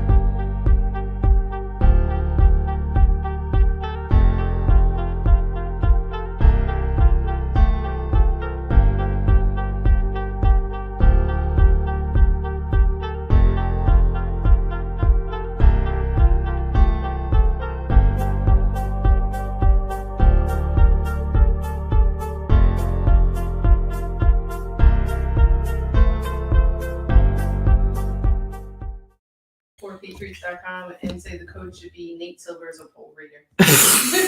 Too long, but America First, still funny. All right, so here we go. Congrats on episode 300. Have a link for John Shapiro saying he will find votes in Allegheny County. I don't. It was a report. You could probably Google it and see it. Why no debate? Because Josh Shapiro is hiding. And both candidates say it won't. They won't agree. Mastriano wanted more than one. Shapiro was going to agree to one, but under some weird conditions. And Mastriano said, no, not one. We should take this around the state. And by the way, Republicans have been saying that in other places as well. Same thing with Kerry Lake. Like, look, we should debate in different areas, make it easier for people. Go to them and show each region of the state where we stand on the issues. Like Kerry's Ask Me Anything forums. Yes, that's epic. That everybody should do that. Yeah. So Casey says, if 53 Senates is realistic, what would be the most likely 54th? Washington, New Hampshire, Colorado, and he saw the Fabrizio poll, which is an internal poll. Remember that. And there's some things with Fabrizio. However, I am telling you that without a doubt, Fabrizio also polled for Citarelli. So there are races Fabrizio has polled internally. Illinois is another one where the media polls are a much wider lead than his polls. However, there have been polls from Fabrizio this cycle that he did internally for campaigns that were much more accurate. J.D. Vance, Blake Masters, okay? I'm telling you, New Hampshire can fall. I'm telling you it, and I'm telling you right now. Why? Because the demographics, Robert and I went over on Tuesday night, why New Hampshire is not the same state it used to be in 2010 when Kelly Ayotte won by double digits, and even 2016 when Donald Trump nearly took it. It changed quite a bit in just 4 years. We can tell from the census. However, if Republicans do better among college-educated voters, plus you have, and I think Fabrizio's right about this, you have John Sununu at the top of the ticket, and he's going to win overwhelmingly. Then they are also voting Republican down ballot overwhelmingly. All right. So it doesn't make much sense. The way they carved up New Hampshire 1 and 2, Democrats can win both those races, even though I think one is likely to fall in a wave. It's possible that both New Hampshire 1 and 2 go Democrat, but Sununu and Baldock win at the state level, and they get wiped. Democrats get wiped out in the state legislatures. It's just the way the districts are written. You want to talk about gerrymandering? Dave Wasserman always bitches about gerrymandering that favors Republicans. It just goes to show you there's a perfect example right there. He harps on and on and on and on about New York, but how they carved up states like New Hampshire and Oregon, somehow he has no problem with. New Mexico, another one. The way they twisted population's impact in districting. It's not the only factor. People, you ask the layman, they'll say, well, it goes by population. It doesn't only go by population. You're supposed to represent the integrity of counties and geographic areas for a reason. Why? It goes to what our founders said. You do not want population, the tyranny of the majority, to override the interests of other groups, because that is how you get civil war. You want it? That's the word, the dirty word. Mm-hmm. When one group is constantly ignored because the tyranny of the majority, they eventually get weapons and do bad things with them. I just don't know why they don't learn from history. They don't, because they're stupid. That's why, because they're stupid. They're dangerously ignorant to the history and human nature. Is it that, or they're such cowards that they would never fight, so they think everybody We else know is that like from them? the Quinnipiac poll, don't we? Mm-hmm. We know that. Because they actually are such... People who support sending troops to Ukraine wouldn't even fight for their own country. Mm-hmm. Mm-hmm. All right? What does that tell you? Do you trust the GOP to govern in a way that will grease the skids for a 2024 victory, or do you think they will waste it like 2010 and 2016, which will grease the skids for a Democrat victory? Worried new GOP leadership will purposely suck in order to make it harder for Trump in 2024. You better worry about that, because that is absolutely their intention. They are, I'm telling you right now, I'm going to wind up doing I'm going to end up doing an entire show about it. There is I don't mean conspiracy in like conspiracy theory term. I mean conspiracy as in like the law term. There is a conspiracy to screw Trump in 2024. It's going on right now, and it's actually has the support of some people that you would be shocked. One of them is supposedly a new rock star, all right, in the Republican Party. They are trying to limit victories with MAGA. They don't want John Gibbs to win. I mean, I don't care what they say. They don't want Joe Kent to win. I don't care what they say. They don't. They don't want Trump to have allies. They don't want Doug Mastriano to win in Pennsylvania precisely because of this reason. They don't want Doug Mastriano to be the governor to enforce the law in 2024. Undated ballots is a perfect example. Republicans sued this week, but that's their job. Undated ballots is a perfect example. Mastriano would never allow the state of Pennsylvania to count undated ballots, which the Supreme Court ruled they can't count. They're just doing whatever the hell they want. Barnes explained it earlier, because the Supreme Court's a bunch of cowards themselves in many respects, and they punted on the final aspect of that question. And guess what? They don't have an army to enforce their rulings. So every time Democrats don't like their ruling, they just ignore them. Barack Obama ignored them all the time. He ignored them on immigration. He ignored them all the time. Under Trump, they ignored them all the time, especially with immigration. Hell, lower level judges ignored them all the time. I mean, so I do think that that is a problem, and that's something that has to be continued to be fought for. Like we had Dr. Turley on, Dr. Steve Turley. What a great interview he is, right? I mean, he really has a lot of profound things to say because they are true, and the insight is very worth listening to. One election a revolution does not make. Change of a party it does not make. So you will have to constantly stay vigilant if you are a MAGA base voter. You will have to stay vigilant because they will disappoint you. And I'm not saying it's not worth, if you're a Republican, it's not worth electing them. Of course, we've seen what we've gotten for 2 years. They are more easily persuaded than Democrats, aren't they? So if they go to screw you, at least you can burn their phones up and they'll listen, right? And Democrats just don't give a damn what you think if you're a Republican. All right, so, but I will say this. In the Senate, 6 year, 10 years is a long time. You know how I feel about some of these House candidates. I personally would not vote for. I wouldn't. But at least it's there and it's coming. And we'll have more on that after the election, because we will start to pivot into the Republican nomination. And I think I'm going to lose some of you because you're not going to like what I have to say. But it is the truth, because I would never lie to you. Not about things like this. That's one thing with me I can tell you. I'm sorry if you're upset by what I have to tell you, because you really love somebody and you can't foresee them doing something like this. But they absolutely intend to screw Donald Trump. And they intend to use somebody that you hold in high regard to do so. And he increasingly seems willing to do it, because they blow you up, they blow your head up, and then you get the bug. Fun ending.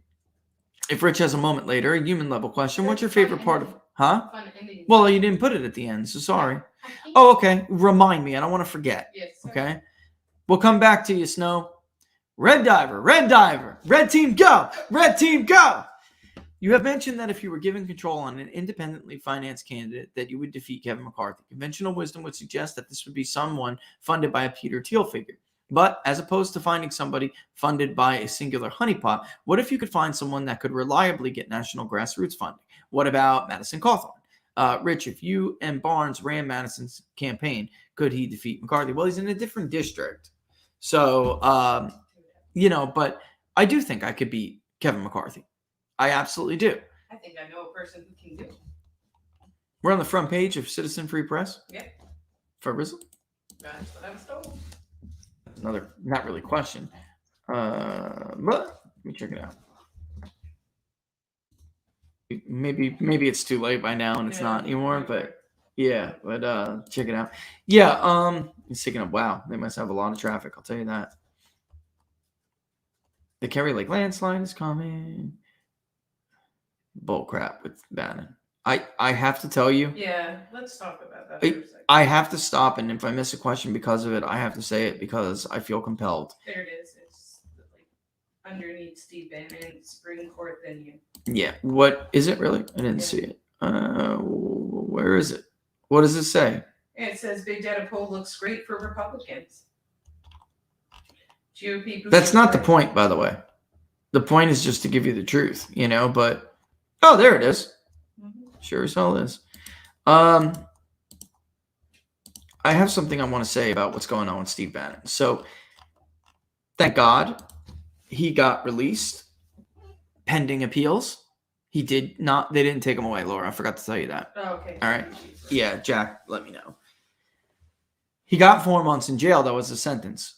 Which is a bunch. While Lois Lerner, Peter Strzok, Lisa Page, Eric Holder, who did the same damn thing, and all of these other bad actors who serve the administrative state are walking free right now. This is a stain. This is a stain on and a disgrace to our history. That friggin' hearing is a kangaroo court, and everybody knows it. The only people who don't know it are the people it's intended for. The partisan Democrat at home, who is the only one who thinks it's legitimate. Even the people who lie to them on MSNBC, CNN, New York Times, they don't think it's legitimate either. They just think it's a political weapon. It is a stain on the level of something like things that occurred during Reconstruction. Stain. It is a disgrace. There is a major difference between using constitutional channels. Why was there no select committee on the effort to get faithless electors to betray the voters in the Electoral College? At least what Steve tried to do was using the democratic institutions and processes.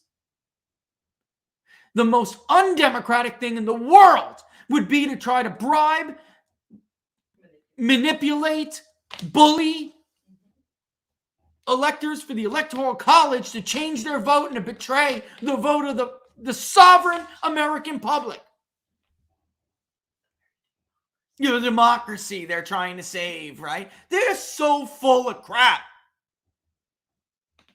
And maybe if Democrats hadn't normalized the questioning of legitimate election results since 2000, I was going to say 2004 or 20, forget about that. Every election they have lost in this new millennia, they have called illegitimate. Every single one. Bush v. Gore.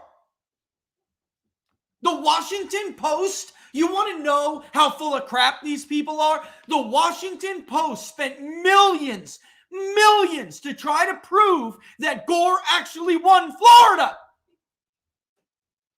I'm serious. It resulted in a total change of the managerial guard at the Washington Post because guess what they found?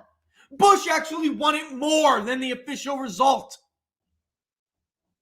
And the people who were the head honchos at the time at the Post were fired and replaced.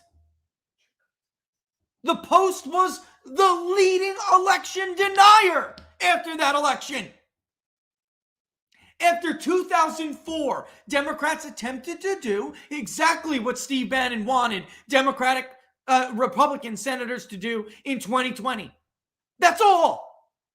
Barbara Boxer did it based on some corny, flawed, unscientific analysis from flawed exit polls to argue that it was impossible for George W. Bush to have won the state of Ohio. Even though the veteran, and this guy Murray had been doing this forever. He himself said, we understated Republican support on the exit polls. And guess what? It isn't the first time. It's a major problem for us. They didn't care about any of that. Oh no. Barbara Boxer decided Bush was illegitimate. Still, because she believed it for 4 years. Bush was illegitimate. So we have to get rid of George W. Bush. I am not going to cast my vote to certify the election. I want new electors. That's what Barbara Boxer said. I want new electors. She wasn't even from Ohio.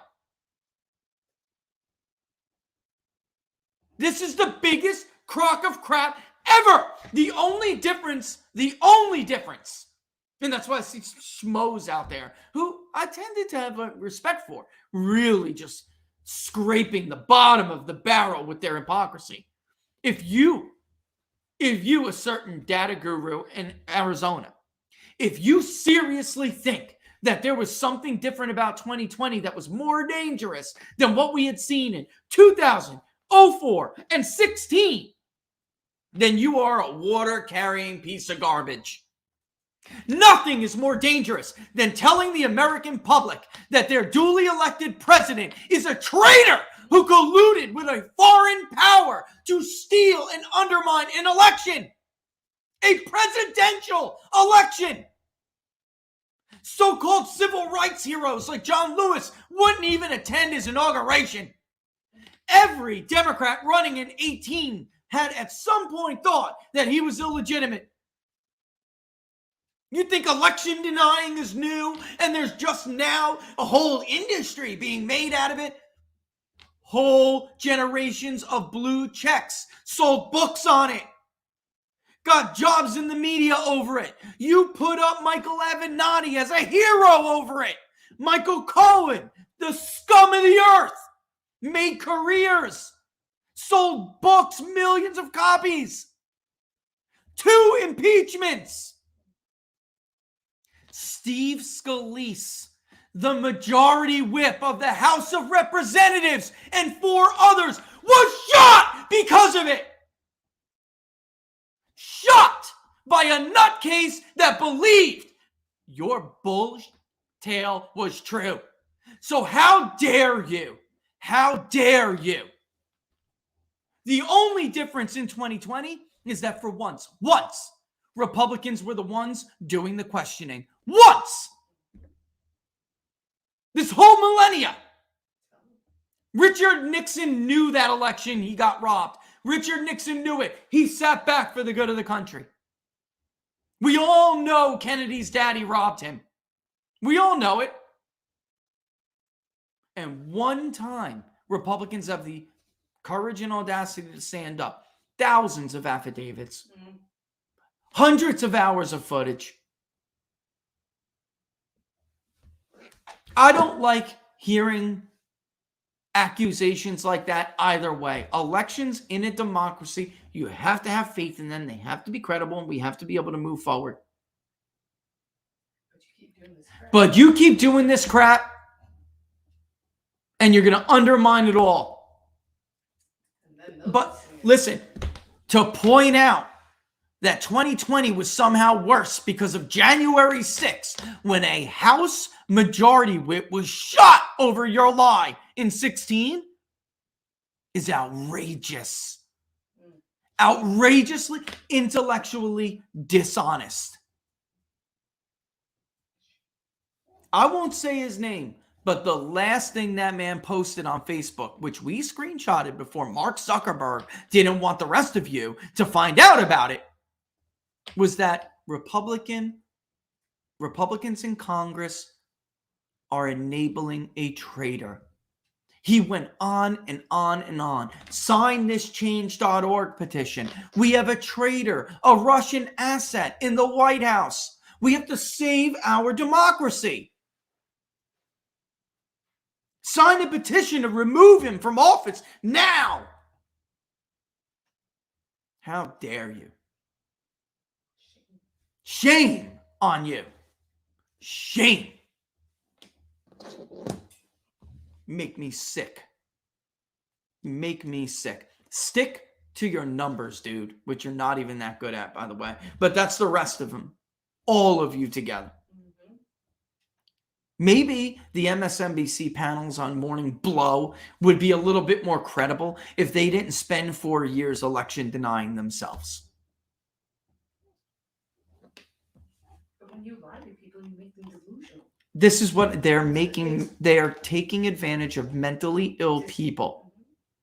Mentally ill people. All right. Epic rant, baby. Epic rant. Thank you. You got it off my chest for me.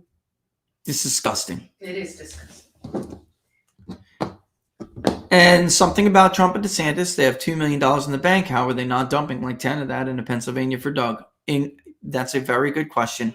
As soon as, especially Doug, as soon as the Republican Governor Association abandoned him, there should have been other people who moved in to help him. Pennsylvania is the Keystone State. It got its nickname differently, but it is a, what's the word, appropriate name. If you win Pennsylvania, your path to the White House is much, much easier. It is the keystone to Pennsylvania Avenue. Get it?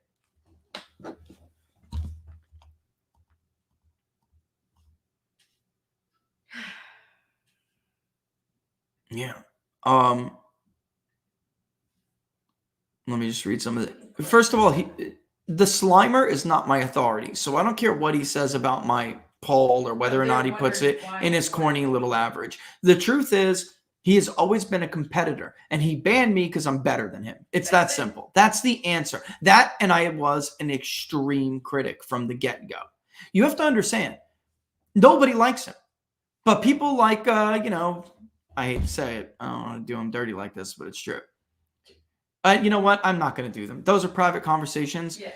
University pollsters who haven't lost their minds and aren't nuts, because some of them aren't. All right. But they are run by nutcases and they're fully granted by nutcases. So they have to play nice. But nobody likes him and nobody thinks what he does is credible. But they are afraid that he'll do to them what he did to me.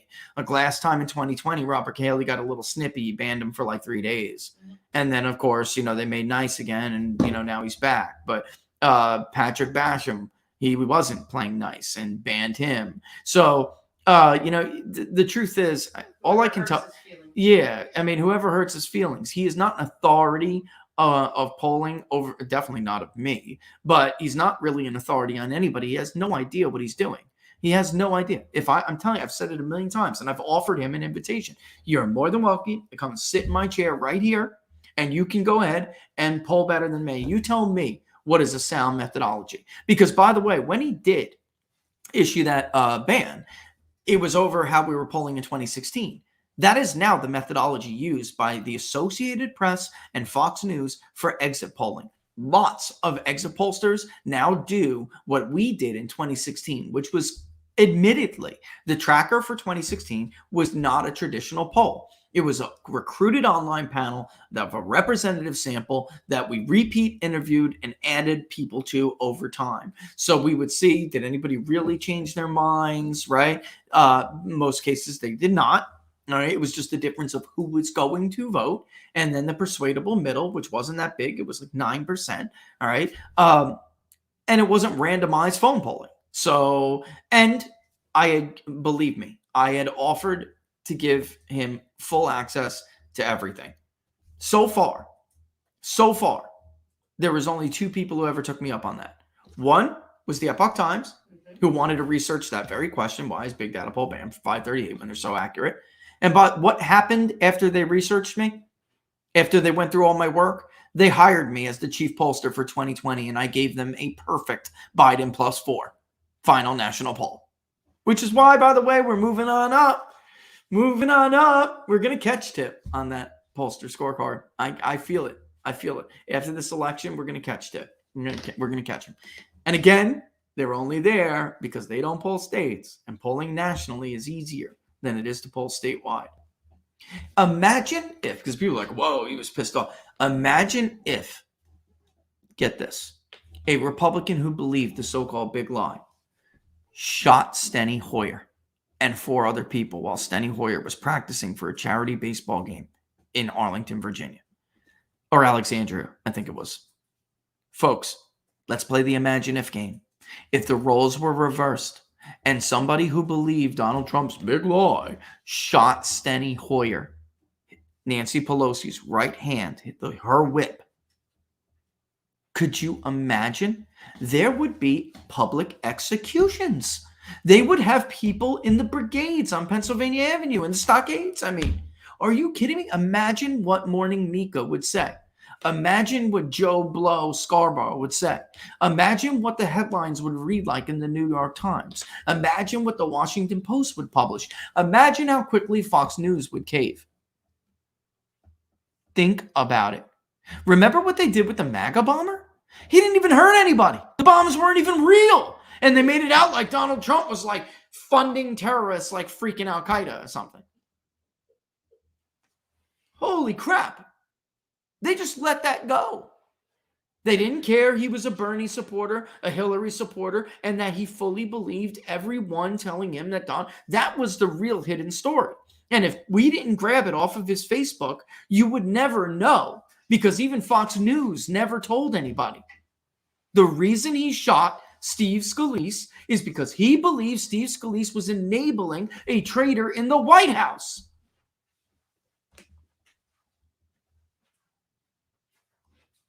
All right. Just imagine if the roles were reversed, and then you'll know why I'm so pissed. Why is Joe Biden attacking Liz Truss when his economy is about to look the same? Is he that unaware? You know, I don't think Joe Biden knows what the hell is going on. I really don't. That's the truth of it. He's told what to do, what to say, and Joe Biden is not really there. All right. But as we can see, again, from the Economic Confidence Index, you are not going to be able to put lipstick on this pig. Okay? You're not going to convince people that what they're seeing here is not real. That's not going to happen. People aren't going to fall for it. Okay? You can't dupe them. You just can't.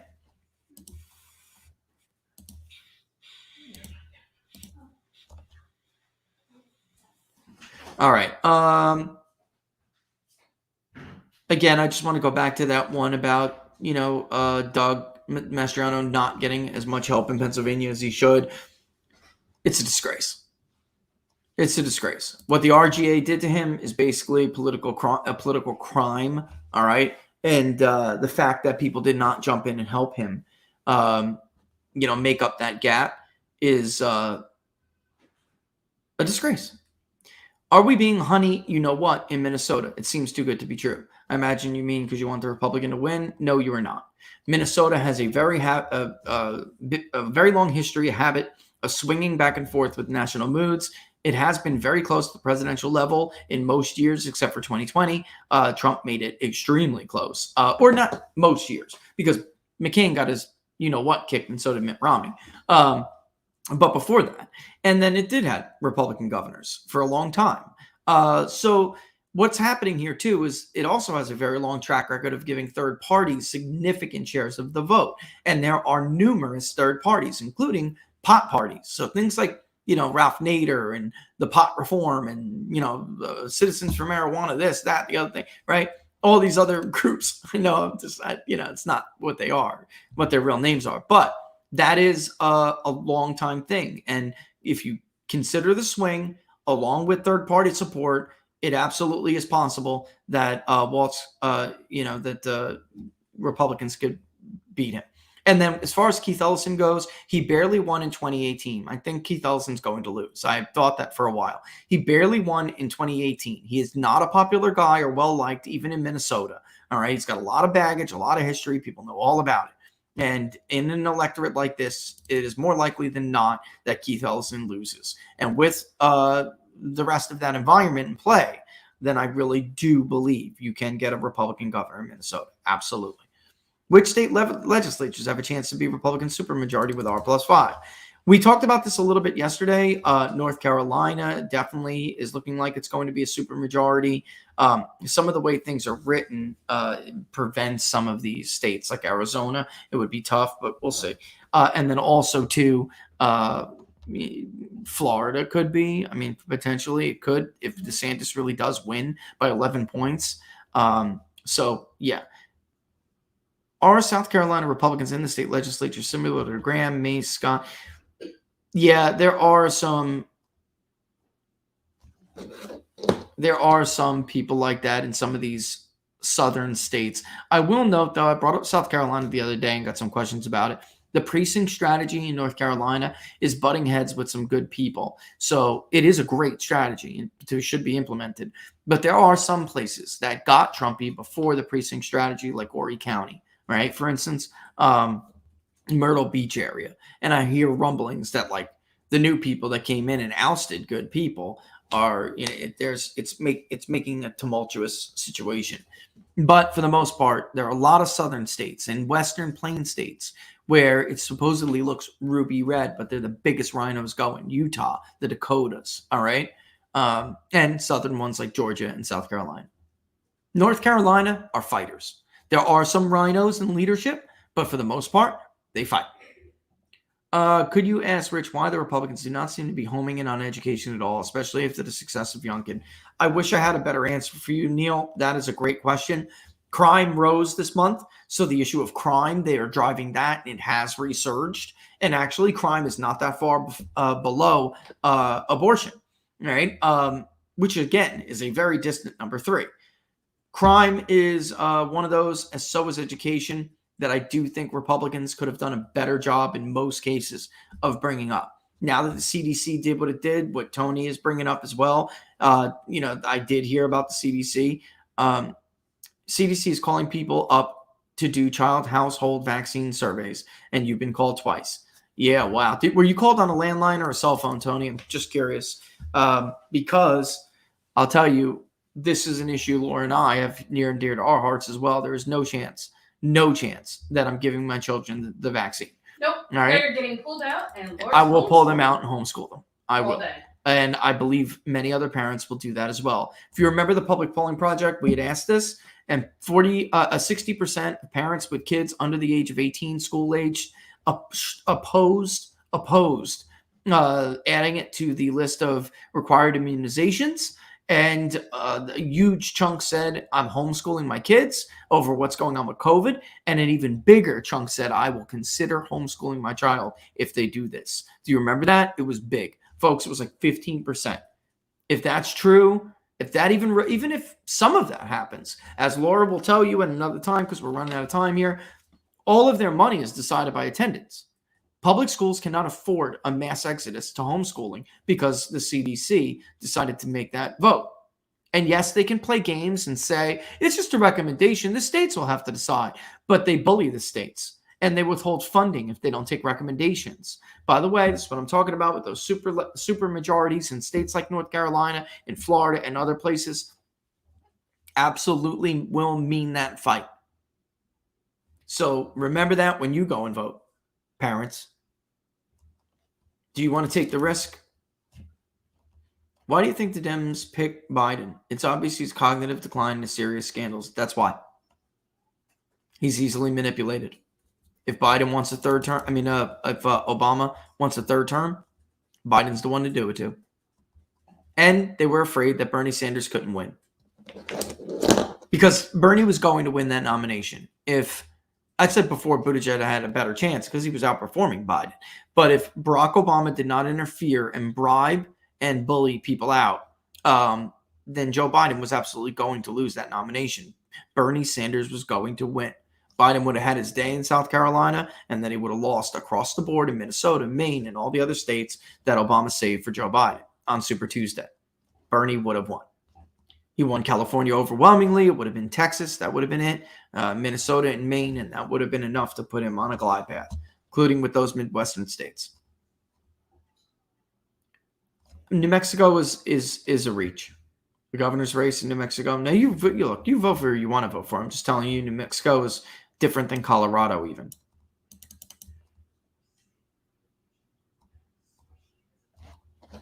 Let me just take a look at, I haven't polled some of these races.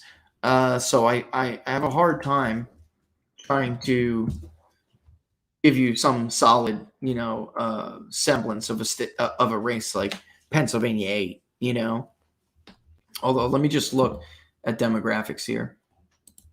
Look, so Pennsylvania 8, we have it as leans Republican with the demographics that we're seeing in the generic ballot. All right, leans Republican, but it's not a toss-up. It's leaning. Will the CDC adding COVID shot win over independents or Dems to vote Republican? This, Mary, can Republicans add this to the conversation last minute? Robert and I were talking about this. If they do, Laura and I too were talking. If they do, then it's like New Jersey all over again. I'm telling you, and it's Virginia all over again. Parents will not accept this. Republicans would be wise, and it's a shame because Pfizer owns so much of Capitol Hill. And Joe Biden is a joke. Pfizer surrounds Joe Biden. Big Pharma surrounds Joe Biden. So this idea that they're fighting against Big Pharma is a total joke. Look. And by the way, that board the CDC voted on, they're like vaccine freaks. These people, you can't even get on that board unless you are a fanatical pro-vaxxer. And I mean pro as in like you don't care about trials, whatever, just start jabbing people. All right. I called it an early Christmas present. What's going on with Alaska? You know, we've been over this before, guys, a lot. We're running out of time. I can't get into it again. Ranked choice voting makes it very screwy. Ferdinand Rodriguez, what about Virginia 7? I think it's on the verge of going. Virginia 7 is Abigail Spanberger, and I just don't see how she holds on at this point. Would it be generous to put it as a toss-up? Yeah, I think so. I just don't see how. Right now, we're at 53 Senate seats. That's where we're at right now. It could move back before, but I do think Blake Masters has crossed the threshold. All right, so remember 2014. This generic ballot push at the end, like we're seeing now, it's bigger than 2014. It's about to hit 2010. And the Senate polls didn't catch up in those years. Yeah, well, to some of them. We don't ask about the neighbor question. We have our own social biases, indicators that we use. How comfortable or uncomfortable are you about talking to various people? Being honest about your political beliefs, such as how you intend to vote. You know, your friends, your neighbors, your coworkers, strangers, and of course, pollsters. There are 6 of them. So we use that for social bias. We don't do it the other way. We'll see if McCarthy's being what do I think about McCarthy's statement, which has got to be the last one. I got to end it here because I know someone's going to call in about 5 minutes, less than. Yes. I think McCarthy's statement is an indication that his attempt to stop the MAGA wave is likely a failure. And so he is moving, like Dr. Stephen Turley explained to you guys. The House will be much easier to move ideologically than the Senate will be. It's institutionalized. But McCarthy's comment is a perfect example of what Dr. Steve was talking about. That tells you McCarthy thinks John Gibbs is going to win. Joe Ken is going to win. J.R. Majewski is probably going to win, even though he abandoned him. And if they do, he's got a problem. He's going to be Boehner plus MAGA. All right. It's not going to be an unorganized Tea Party. It's MAGA Boehner, you know, and it's like, what? John Boehner had it easy with the Tea Party. There'll be a lot of tears. No money for Ukraine. No money for Ukraine. Otherwise, I'm not going to get the votes for the gavel. No money for Ukraine. All right. Great questions, everybody. I think Illinois, by the way, is closer than the governor. I think it is closer than media polls suggested it. Snowman, if Rich has a moment later, fun ending question. A human level question. What's your favorite part of Halloween season? Candy, decor, weather, the smiles on the kids? You know what? All the above. And I know that's the cheap way out, but I don't really eat candy anymore. But I love the way the candy. I do eat some during Halloween. And I don't really eat it anymore, but that is the one time, as Laura will say, that I do. Even Easter, you know, when the Easter Bunny brings the kids the baskets, I don't even eat it during that. Although I do like Mr. Easter Bunny, if you're listening, what one of those jelly beans I like. The Jolly Rancher jelly beans. Starburst jelly. Oh, no, Jolly Rancher jelly beans. Or is it Starburst? No, I like the Starburst and Jolly Rancher, but Jolly Rancher is the best.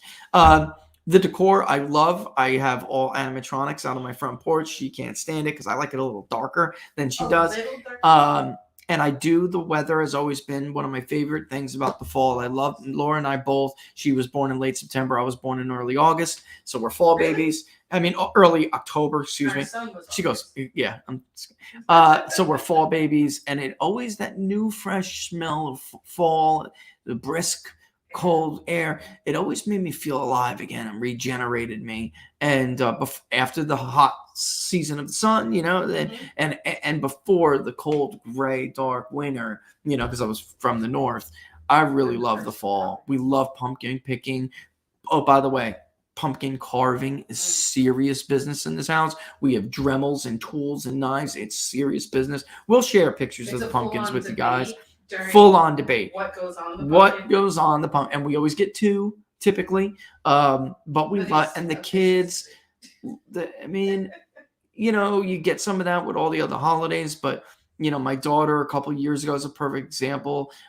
She dressed up as a Victorian doll, broken, cracked Victorian doll. She looked amazing, and she was so happy on how real she looked. And, You're welcome. you know, that's the kind of thing. I mean, Halloween is fun. Fun for everyone. Listen, listen. You don't know what you're missing. Can you totally love Halloween? Spookly the Squared Pumpkin. By the way, Shout out. By the way, Spookly has a Christmas one too, which is incredible. All right, I got to leave a couple of minutes. Keep an eye on all social medias for more of the poll results. They'll be going out all through today. Plus, we'll be in the States and we'll have more for you. It's going to be a very, very busy couple of weeks. Love everybody. Got a bug on it out. Thank you so much as always. We'll see you soon. All the best. Be safe weekend.